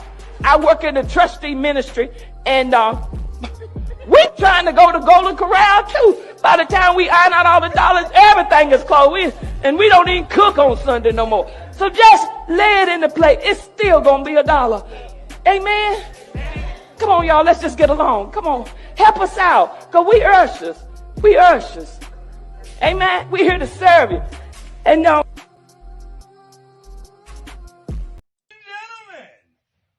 Live from Harlem, New York. Put your hands together for Mr. Good Bread.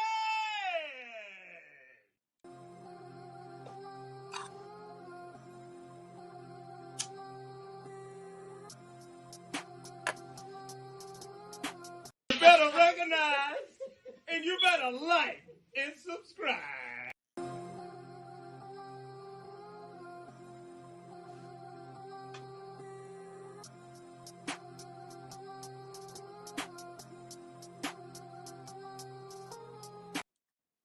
I don't like to use the H word, but let's just say you've been sleeping around.